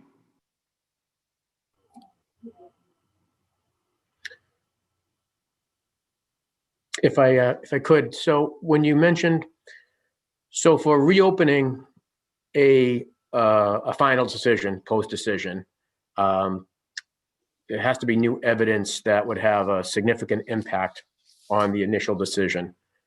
As far as the primary evidence, and this is to board staff, I believe, the primary new evidence that you considered in determining if there was a significant impact, was that basically just the revised, the 2020 SELT forecasts? So the standard is likely to have, just a small change. The standard is likely to have a significant impact. You don't have to prove it will, but it's likely to have a significant impact. And the information we looked at was the SELT forecast and Ms. Wood's testimony that went with it, I believe, and the analysis that Eversource had provided in response to that new SELT forecast. So we looked at those two pieces of information that were presented to us in the motion to reopen and the opposition to the motion to reopen, and then Greenwoods had also put in some rebuttal. If as far as Dr. Wood's testimony, she had, correct me if I'm wrong, she had applied the revised SELT forecast and the average reduction, I think it was negative 0.2%, and basically showed a reduction in the peak load 2023 from 323 megawatts to just over 300 megawatts. Is that correct? Mr. Green? Yes, that sounds like a reasonable description of her proposed testimony. If you accept the use of the revised forecast in that manner to have a projected new peak load, how would that adjusted peak load affect the initial final decision in terms of the basis of the final decision, which was to resolve the N11 risk of low voltage violations? So I'm just wondering, did you look at accepting that recalculation? Would that have likely changed what the initial decision was at the time? So our review of her testimony, as well as the response to it provided by the company, was that there was a bit of a apples and orange type problem where the analysis that was being presented was at a more regional level. The 300 megawatts you're referring to was not specific to the East Boston load situation. And the load conditions in East Boston can vary from the surrounding region.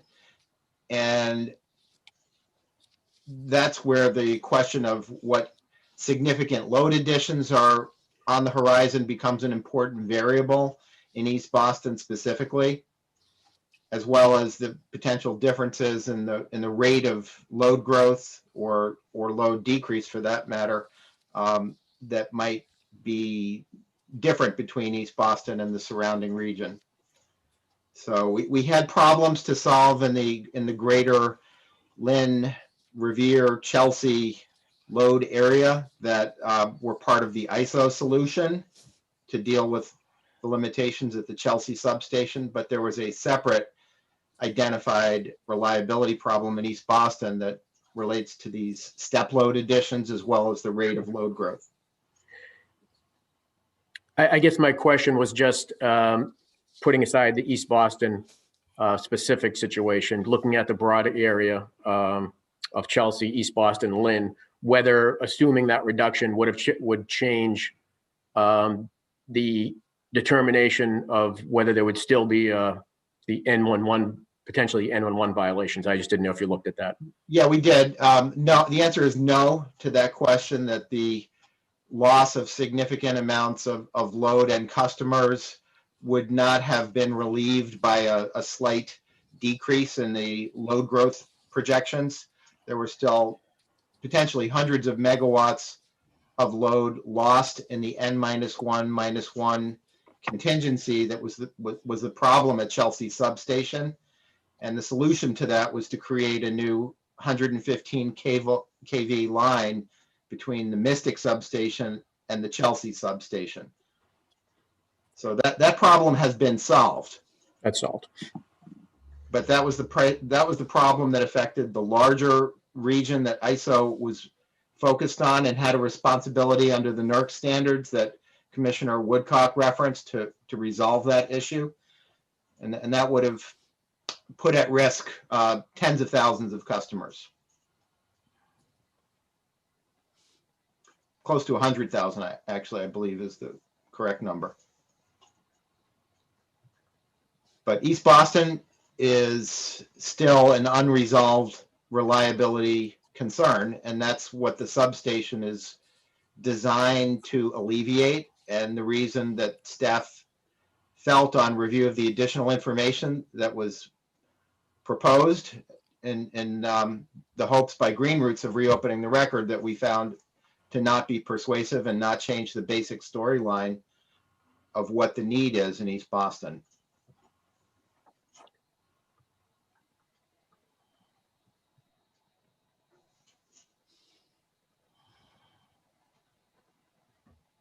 So the threat, I'm just trying to follow this. So the threshold in this case for reopening, which is a high bar as we've discussed throughout this case, because it is reopening a sort of duly heard, processed decision. The threshold in this case was that the siting board did not think the data presented by Green Roots significantly changed the data that had been used during the initial decision. Correct.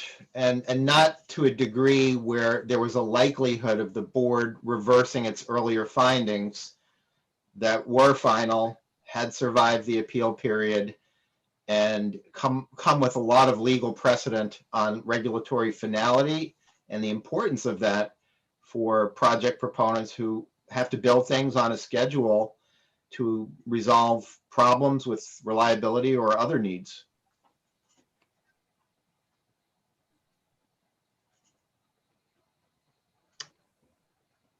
Are there questions from additional board members? Yes, Commissioner Fraser. Thank you, Madam Chair. Can staff just briefly touch on the issue of access to certain information with respect to the need and meeting the burden? I think there was. I can start and then Ms. Evans, you can back me up, but the case, the project change case, if that's what you're referring to, Commissioner Fraser, is this case was scoped initially as being about the relocation of an approved substation, as we've heard over the last few days, from the east side of the city parcel over to the west side. So it was not scoped as a relook at need or project alternatives or where else transmission lines could be located. However, Green Roots had certainly raised concerns about need and whether that was still a valid finding from the underlying proceeding, which it was not an intervener in or a participant in at the time. And my recollection is that Green Roots did ask some discovery questions of Eversource, which the company objected to on legal grounds, but they did provide responses to those questions. So we did have some discovery during the project change phase to shed some additional light on the question of need. And that's referenced in the tentative decision. It is. Thank you.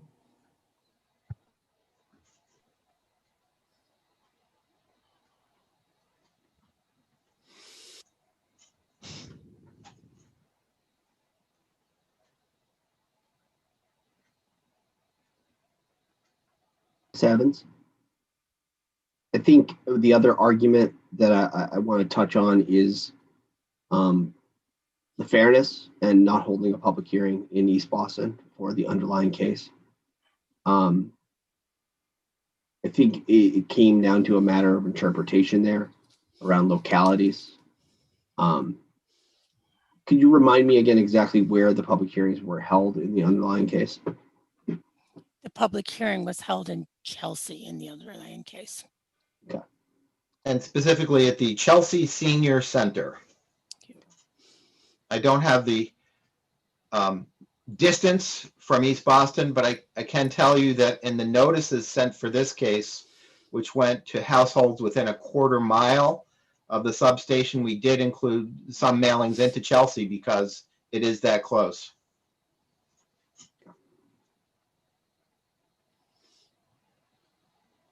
So I guess the only other question I would have to other board members were, do we feel like that met the standard there? Is that something we want to relook at in the underlying case?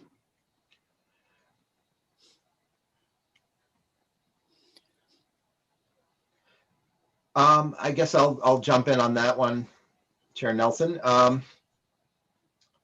think we, as Ms. Evans was mentioning the other day, and I think counsel from Eversource touched on this, that we have a lot of projects that are across multiple municipalities, and it has not been our practice to uniformly hold public comment hearings in each and every city and town. And we have interpreted the term locality, which is the word used in the statute, as being different from municipality. And our regulations sort of further clarify that distinction. So I don't think we felt that there were grounds to find that a procedural defect in the underlying proceeding that would compel us to reopen the process to shed, new involvement of the public or evidence on that question, or at least because of that question, let's say. I will note, by the way, that in the era of Zoom, that sort of becomes perhaps a less important factor, because this webinar, this Zoom event is not obviously geographically located anywhere. It's on the internet. So it does provide access to all who are affected by the project, at least who can participate on Zoom or dial in on the 2 lines that we have. So I think that's a benefit and a positive of this platform. And just, I'd like to agree with Mr. Green in that I think that holding the public comment hearing in Chelsea met our legal obligations under our regulations. Whether we could have done more public hearings, I think you can always do more public hearings, but I think that the choice to have it met the legal obligations and wouldn't have been in our view, factor to reopen the record below.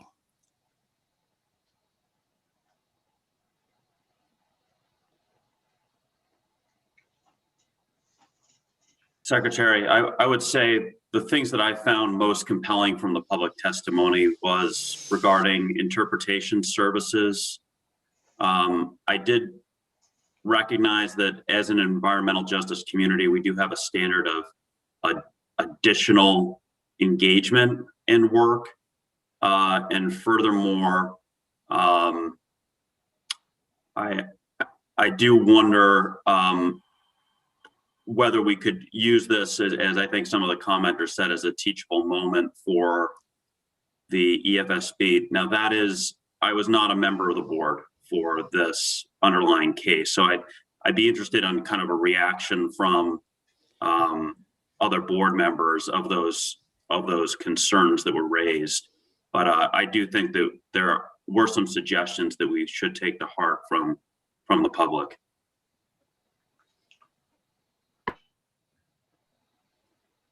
Yeah, I agree. I think we heard some of those complaints through the public comment process, and I wonder for board members who were part of the board at this period of time, if there's any feedback for those of us who were not here at that point, or feedback from the staff. Maybe I can start.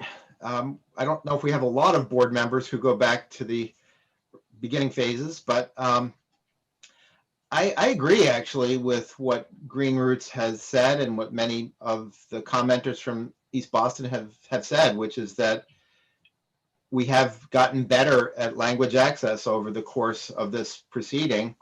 And I do credit Green Roots for their persistent advocacy for making these improvements. And we have learned how to master the technology as well as the human side of delivering the best language access that we're able to do. And I hope the improvements have been evident. And I think this does set a new stage for the future for language access that will be able to continue to make improvements on as we have more cases in the future. So I appreciate the advocacy and the call to improve and provide better language access, which I personally feel is very important. And procedurally, during the discussions on this in earlier testimony, it sounded like the board had met statutory or legal obligations in terms of access. Did we meet additional? Well, if I can answer that, the tentative decision does provide a lot of descriptive information about the procedural history, the claims, counterclaims about what constitutes a sufficient level of language access. And the recommendation of the tentative decision is that we do believe that we have met the requirements of the language access policies, noting that there have been improvements. And so as a legal matter, I think our position is that we have met our obligations, but it is always an area where continuous improvement is possible.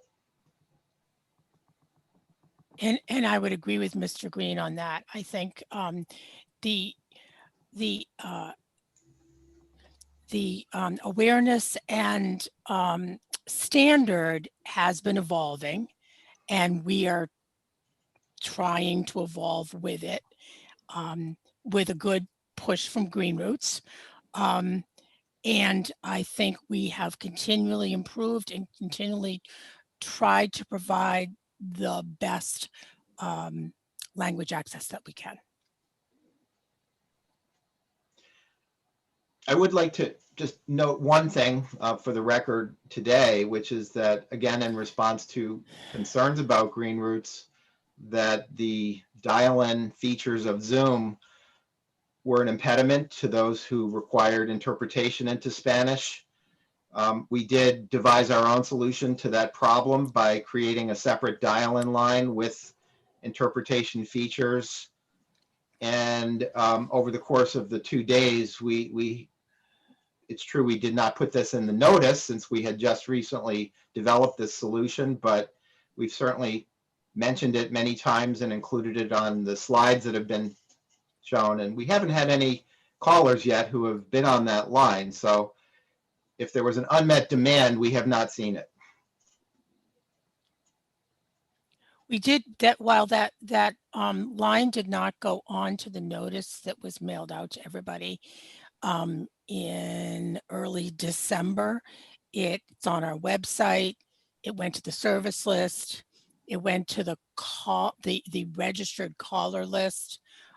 We tried to disseminate that information broadly. And I will say also that now that we've developed this, we'll continue to use it where the language characteristics warrant. And perhaps Zoom will up its game a little bit and add this as part of its standard features.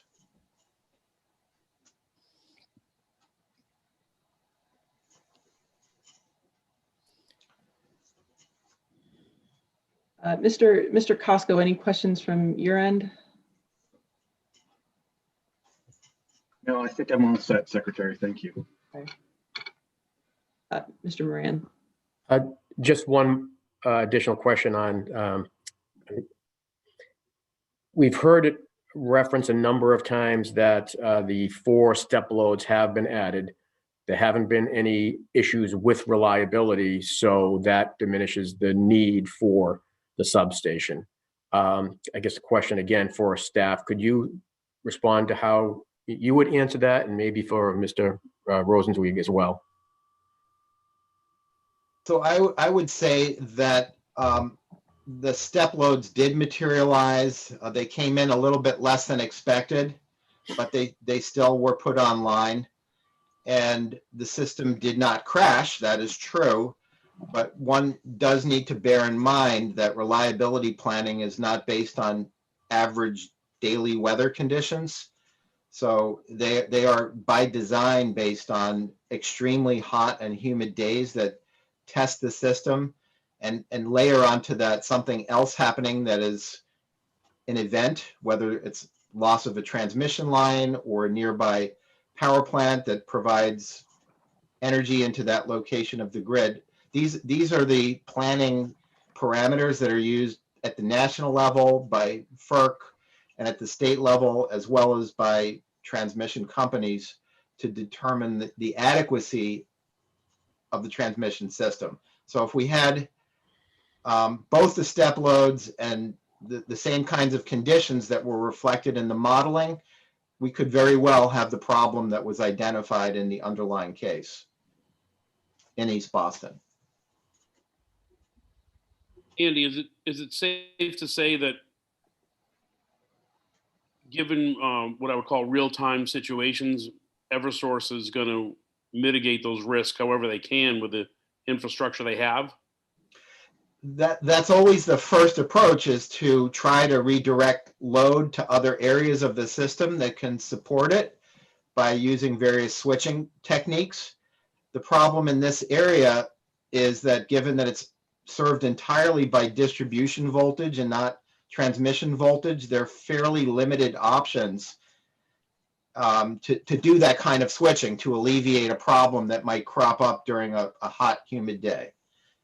I think that's my point, that we're, by not moving forward with the proposed solution, we're unfairly harming the neighboring facilities.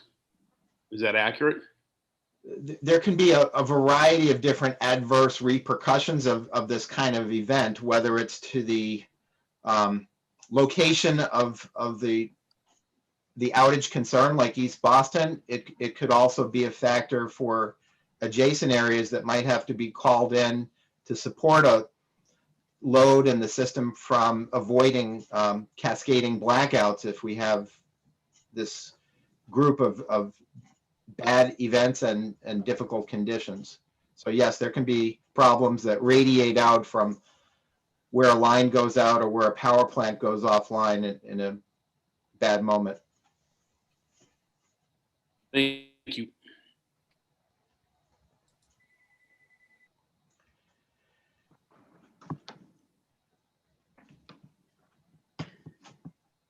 In terms of the age of the data for the original decision, how does that compare to other substations that have been cited?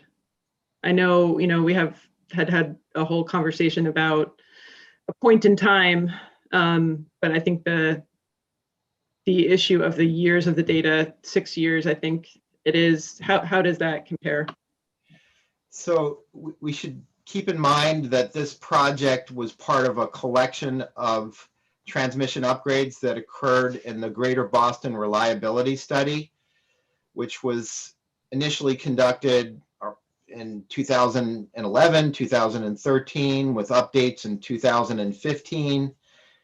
And a number of projects were built using the same data set, including some that we're still looking at.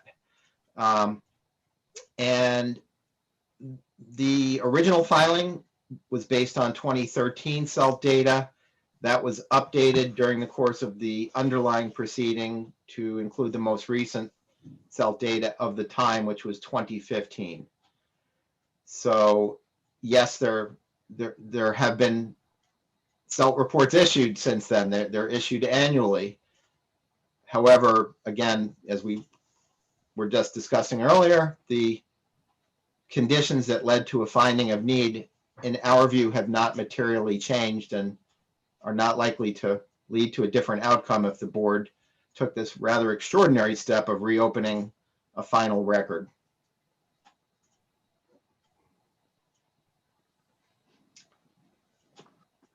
But 5 years is 5 years. Can't argue with that. Okay, and so would that in and of itself be a first on the other end of things, that length of time for a data set? Or no, is that sort of typical? It's not really so much about the number of years that have elapsed as the status of the case, that it was a final decision, that there was no appeal of that decision, and that construction of the project was well underway. And in fact, again, the majority of the Everett Chelsea substation transmission reliability project that we're dealing with has been built, but for the substation. That is the remaining piece. So the findings that were made have led to construction improvements in the system, but not the complete measure of improvement. That's the piece that we are dealing with now. And was the project change, I'm just trying to get my dates straight, from the original site to this new site, the decision that's actually before us today, was that done midstream construction on the other elements? When was that decision made to change the project? And this might be a question for Mr. Rosenzweig.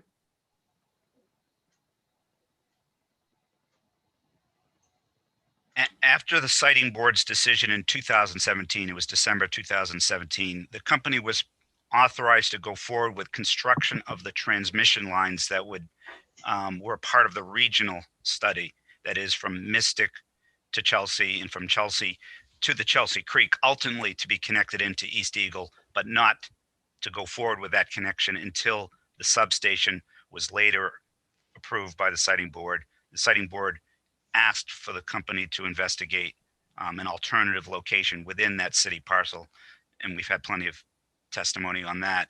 But construction of the lines themselves did proceed shortly after the siting board's decision in 2017. In the 2018 or so timeframe, construction was just completed a few months ago on that, and those lines are in place now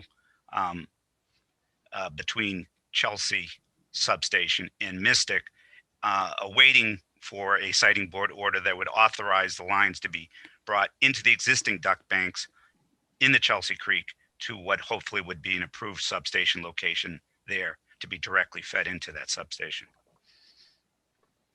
Thank you. Mr. Green, I know we have a member who has to leave at noon, Mr. Costco, and I know we have not gotten into the second item on our list, which is the site. Do you have a best path forward proposal at this point? I know no one wants to delay this further, but I'm also not sure how to proceed given where we are in timing. Secretary, just so you know, I can extend my presence here for another 15, 20 minutes. Okay. Delay the answer to your question? No, I think we're probably, I mean, we may need a backup plan depending on how long this goes. Given that we were feeling somewhat cursed by the weather, that every board date that we've scheduled corresponds to a snowstorm, we did look to see if there was another date that we could have as a backup to today and yesterday. And it looks like we could hold another board meeting on February 22nd. That's 2 weeks from yesterday, and resume at 1 o'clock in the afternoon as we did yesterday. So I would suggest that that might be a time to continue the meeting, if assuming we don't conclude in the next 15 minutes. We can, again, provide notice to the parties and participants in this case and get the word out as best we can and use the same general process. Are there other board members who have hard stops? I have a hard stop at 12:30. Okay. Others? No, I can continue as you see fit. Okay. Well, let's continue for the time being, for sure. I just don't want to unnecessarily rush us. We've heard a lot of testimony. We have a lot of decisions to consider. I think I may still have some questions on the needs piece, but do we want to move into the siting piece for a bit? Yeah, I think that's a good place to move on to. Okay. I think the testimony that I heard on the siting piece, there were two things that concerned me, which were flooding and the fires. So I think there was good testimony provided on the flooding. I think maybe we could start there and see if anyone had opinions on it. I think that we had the discussion of footings and foundations and potential amendments related to that.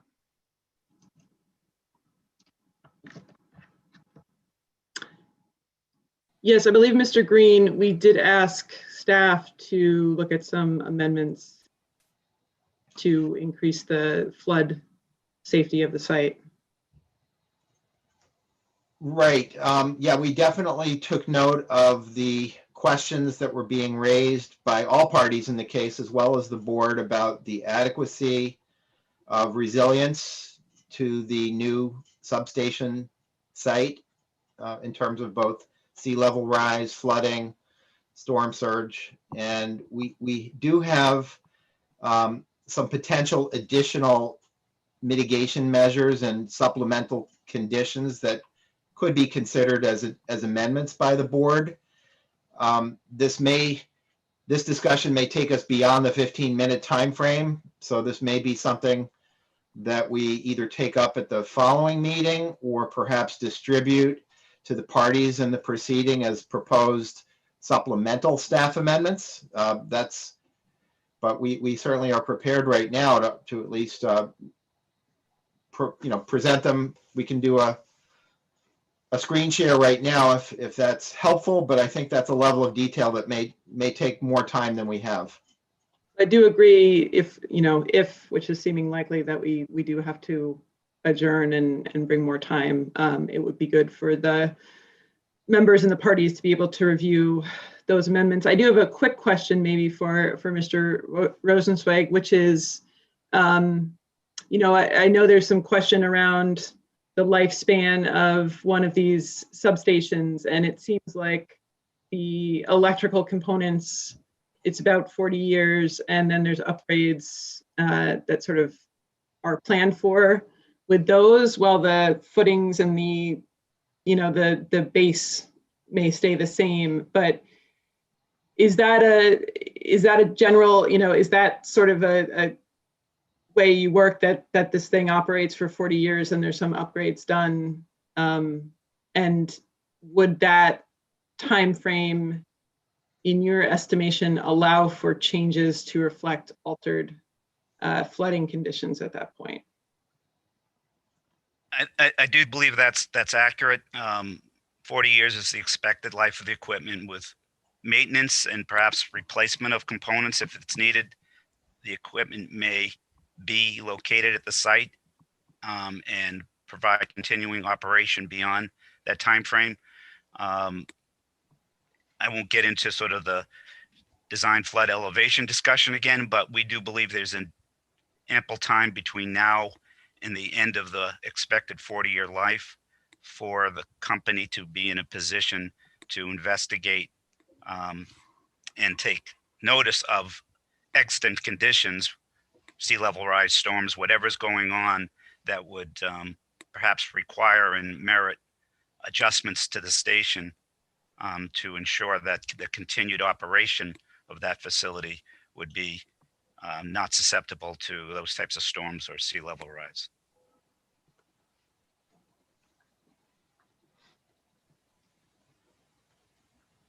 Okay. Other questions, or should we go into the amendments?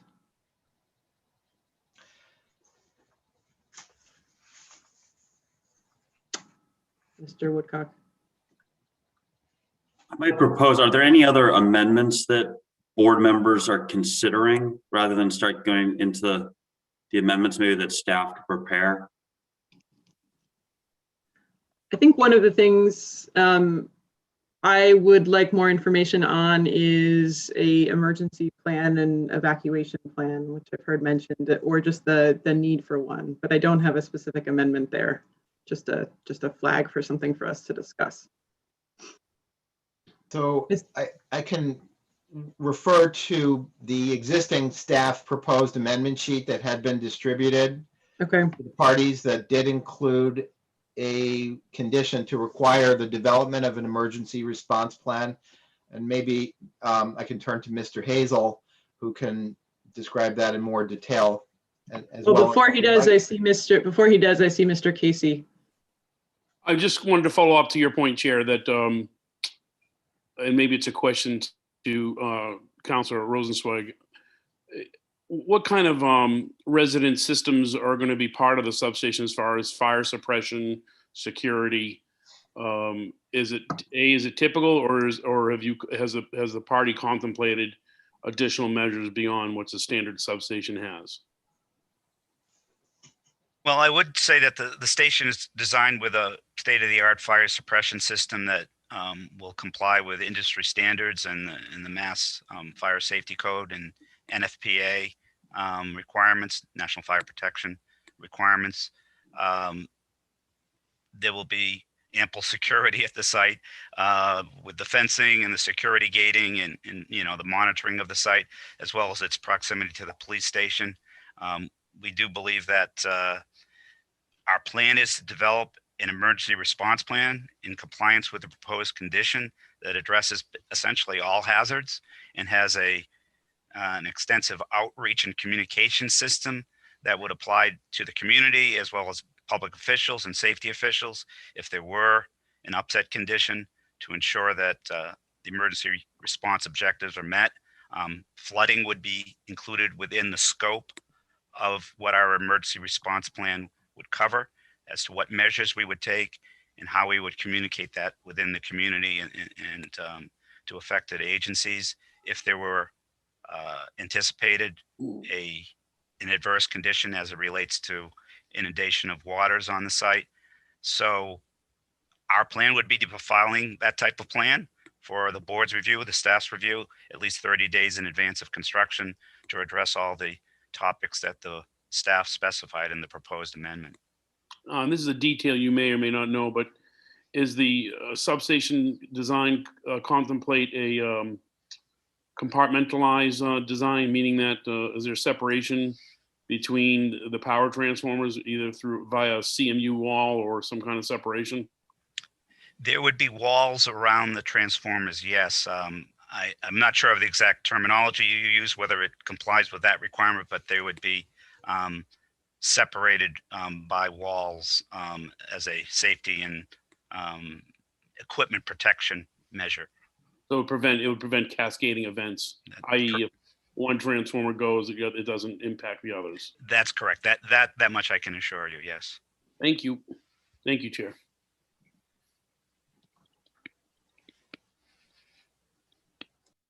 Mr. Hazel, could I just ask go if ahead. Mr. Hazel could explain the proposed condition and the additional element that we're contemplating regarding sea level? That would be helpful. Thank you, Mr. Green. Yeah, the staff proposed a condition that would require Eversource to develop a emergency response plan. We've proposed that plan would, include details about what equipment, the plan of action, and things like where temporary barriers would be deployed, how pumps would be used in the event of a flood, so that the emergency response plan would be required to include specificity about how the company would respond to the threat of inundation or an extreme flooding event. Additionally, emergency response plans describe things like the chain of communication, how the company would disseminate information both internally and externally to public officials. Currently, the emergency response plan does not have any language about evacuating residents or an evacuation plan. I heard that mentioned as something you might be interested in, and staff could. I don't know enough to know if that is necessary in this site or with this station. So I guess it's a question to others with more expertise. Yes, the Sorry, record in this case did not assess the question of whether residents would be evacuated. One thing that is considered and described in the tentative decision is the distance from the jet fuel tanks. That's been brought up a few times today. The tentative decision states that the minimum required separation distance, as required by the Massachusetts Comprehensive Fire Safety Code, is 80 feet. The new site where the substation is presently proposed is 450 feet away from the jet fuel storage tanks. So, based on the fire safety code and that distance, the tentative decision indicates that there's a very low risk of any, catastrophic fire involving the jet fuel storage tanks. Okay.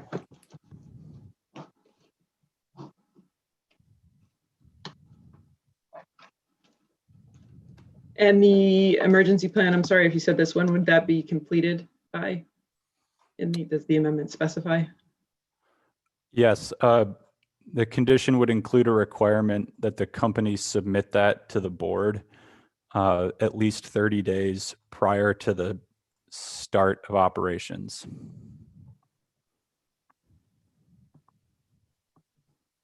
And how does that involve, does it involve local law enforcement?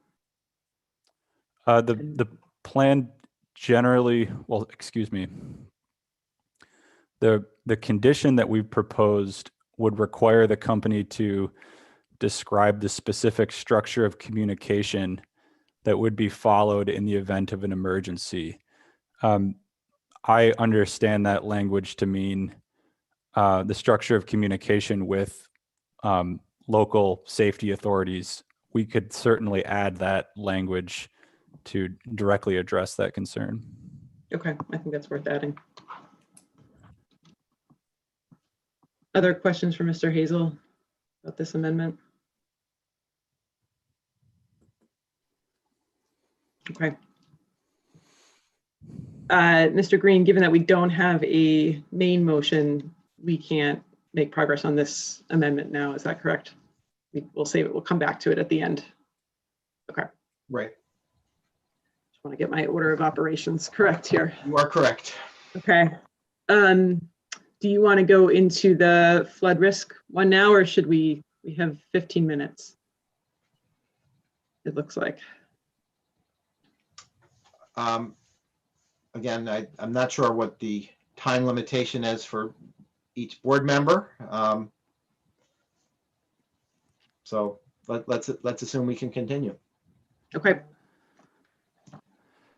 Mr. Green, I could explain this verbally, or I could attempt to do a screen share. It's up to the preference of the board, I suppose. I love visuals. Okay. Thank you, Visuals Mr. are helpful. Casey. I agree. Okay. We have this translated side by side with English and Spanish. So I apologize if the text is a bit small. I'm trying to keep it all visible. So the main condition that staff have proposed for to address sea level rise in an additional manner is the concept of having the foundations and footings for flood walls installed as part of the initial construction. The idea is that, at a point in the future when flood walls may be necessary, there would already be kind of the foundational and sub-base work in place so that the company could more easily and quickly construct these flood walls without requiring, a major reconstruction of the substation. The other item that we found a sort of advantageous about this proposal is that it would perhaps defray the entire cost of putting in flood walls. We don't think flood walls will be needed until much, much later in this century. So it would maybe not be the most prudent thing to incur the full cost at this time, immediately. So perhaps installing the flood walls, the foundations would offer sort of a middle ground on the prudency considerations for cost. So anyways, that's the that's the general concept of the flood wall mitigation condition that could be added to the tentative decision. And I have the exact language that we've proposed here on the screen. Dean? Yes. I do love your style. I assumed when we were going to get a visual, we weren't going to get words. We were going to see a drawing. I could. No, that's fine. That's okay. Fine. That's fine. Okay. I'd be happy to answer any other specific questions about, how this condition works and, what the advantages and drawbacks of it might be. So is this something, and maybe this is a question for Mr. Moran with his expertise on the wetlands side, is this something that would require another order of conditions from the Boston Conservation Commission? I was actually just looking at the trying to see if I could see the details of where this would be constructed. I'm not sure if it's in the resource area, depending on what was filed with the Conservation Commission, it could require that to be amended. And currently that order of conditions is actually under appeal to the department. I would note that yesterday, Mr. Rosenzweig indicated that, adding foundations to the substation's initial design could require some re-permitting, although I don't think he specified which permit would need to be modified. So could we make, just from a process standpoint, could we make this a condition without knowing the permitting outcome at the local level? I think that's the case. Perhaps Mr. Green could confirm. Well, I'm not sure we have a solid record to know whether this particular condition would reopen the order of conditions that was granted and it is now on appeal, as Mr. Moran mentioned. I will say that there have been instances where we have imposed conditions as part of an approval that did require re-permitting in other areas that we may not have been aware of at the time the board voted on a decision. So it would not be unprecedented for that to happen. We generally, want to know what the ramifications are of the conditions, both as on mitigation, on cost, and on other permitting agencies. Sorry, so what, I missed the answer, I think. I think the answer is yes, we can require this, and it would be the company's obligation to permit the project as ordered by the board. And I agree.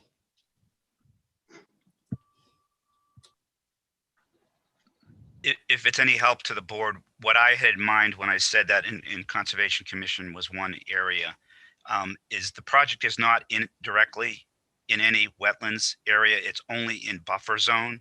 Mm-hmm. And if these foundations and footings were to go toward the rear of the site, they would still be within the site, presumably, and maybe further into the buffer zone, but not within a wetland resource area itself. Again, it depends on the design, but they would not be a direct impact to wetlands.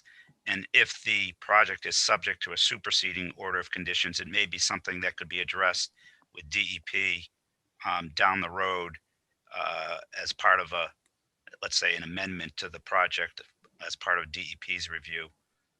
Again, that would depend on timing and the substance of the condition. Is there elevation in the site such that a more soft solution could be considered, or is this really a wall is really the best option here? What do you mean by a soft solution? Swales or berms or some type of land, softer structure, landform to. Mm-hmm. I'm not sure of that off the top of my head. We could certainly offer a condition that asks the company to endeavor to identify,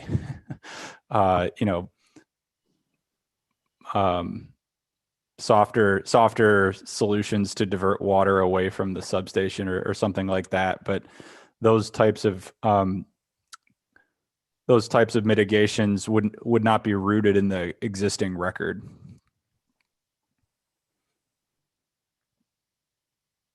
And then there's something here that says, dewatering pumps. So the pumps are to ensure that water does not bounce off from the wall into the street, or is it to remove water from inside the wall?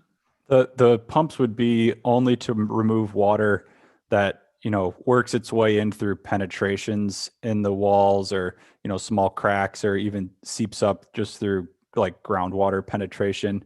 The water table rises in a flood event. Mm-hmm. So the dewatering pumps would only be effective in combination with walls. And the company estimated that those would cost about $1 million in 2019 dollars. So if pumps are purchased in 2070, obviously that number would be different.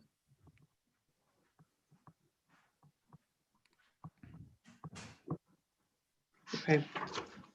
Mr. Moran, I'm going to ask you a question again, just based on your permitting experience. Do you think there's issues with floodwater and surrounding areas if the walls are put in place? Does that make the situation worse?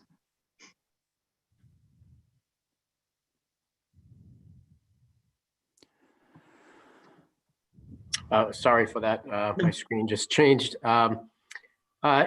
I think we'd need to look at where the walls are being placed and something to consider just to make sure there wasn't deflection into other areas to create problems. Okay. Other questions? It's harder to see you all when we have something up on the screen. I do have just one more visual that might be illustrative for the board to look at. And these are visual renderings of the substation that were prepared during the hearing. I think, prepared by an architectural firm or something like that. Looking for the best view here.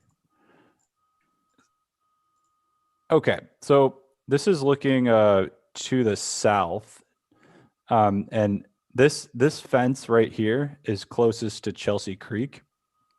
And the tentative decision has already ordered that this fence be replaced with I think it's a 20-foot high wall. So that was a safety condition to try and prevent the opportunity for, kids or whatever to climb the fence or access the substation. It would just make the substation even less accessible to the public from a safety standpoint. So already the substation will have a wall along what I think is the north side bordering Chelsea Creek, and then it'll be walled along this side, which I think is Condor Street. I'm sorry if I'm getting my geography mixed up.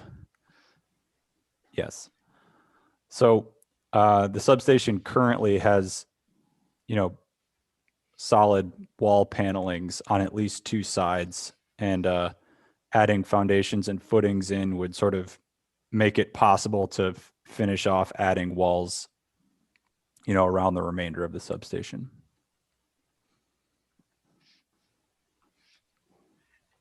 Thanks for the visual.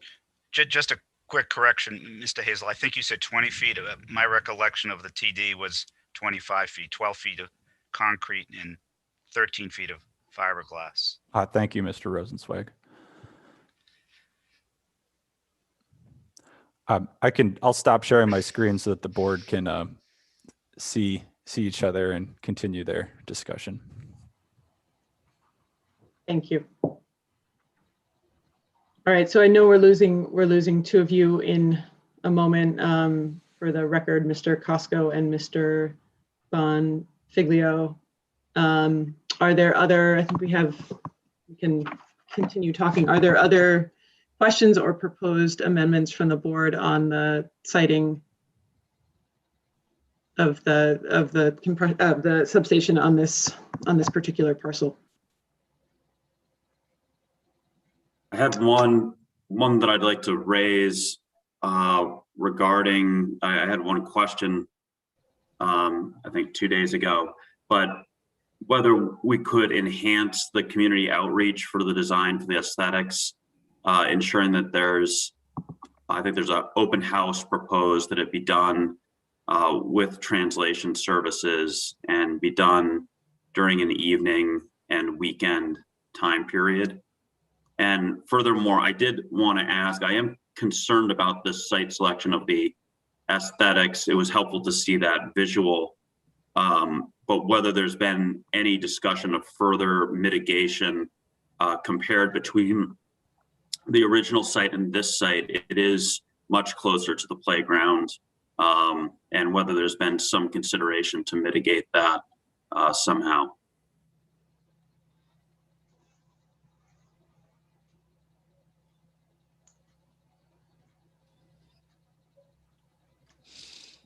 I think we could definitely put some language, propose some language to include in the final decision that would require the outreach portion on the aesthetics to perhaps, instead of us guessing what the best timing is for those meetings, maybe involve Green Roots in finding out what is the best time for the community to meet on those aesthetics and to require interpretation.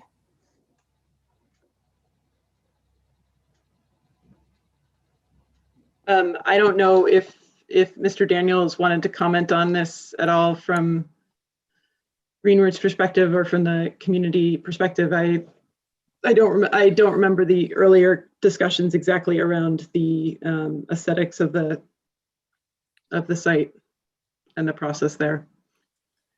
We don't have comments to offer about aesthetics. Okay.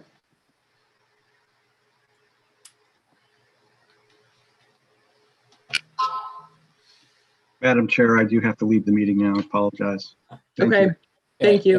And I as well. Okay. Thank you. Thank you.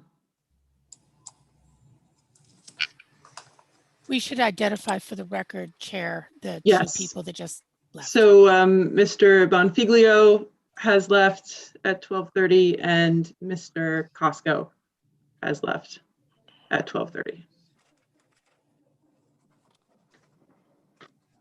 So given that we have thinned out a bit, should we get back to the motion that you had mentioned earlier?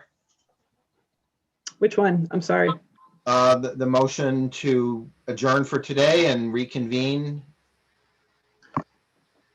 Yes, I think that probably makes the most sense. I at least am feeling like I could use a little bit more time with the record and all of the new pieces that we now have in front of us. I know that everyone would like to move forward with this quickly. I do think with the absence of two members and with the number of things we've heard and the amendments we're looking at, I would appreciate some additional time.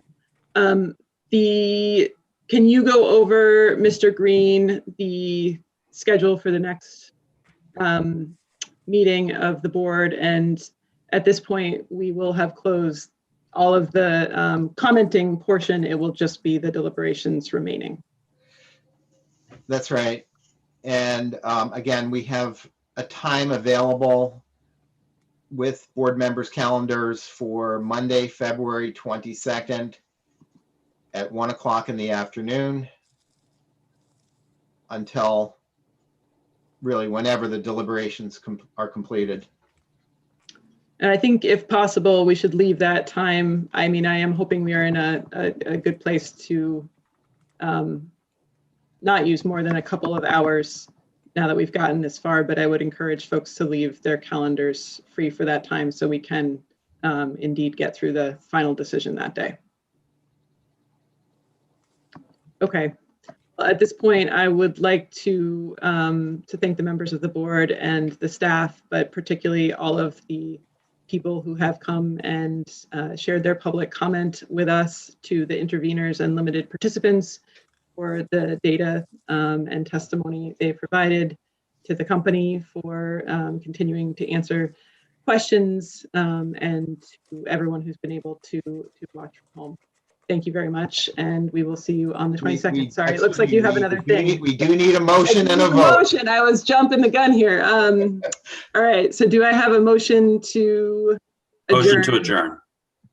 Seconded. Second. Okay. All in favor? We don't need to do a roll call for this, right, Mr. Green? Okay. I saw everybody's hand up. Good. The video helps. All right. Thank you very much.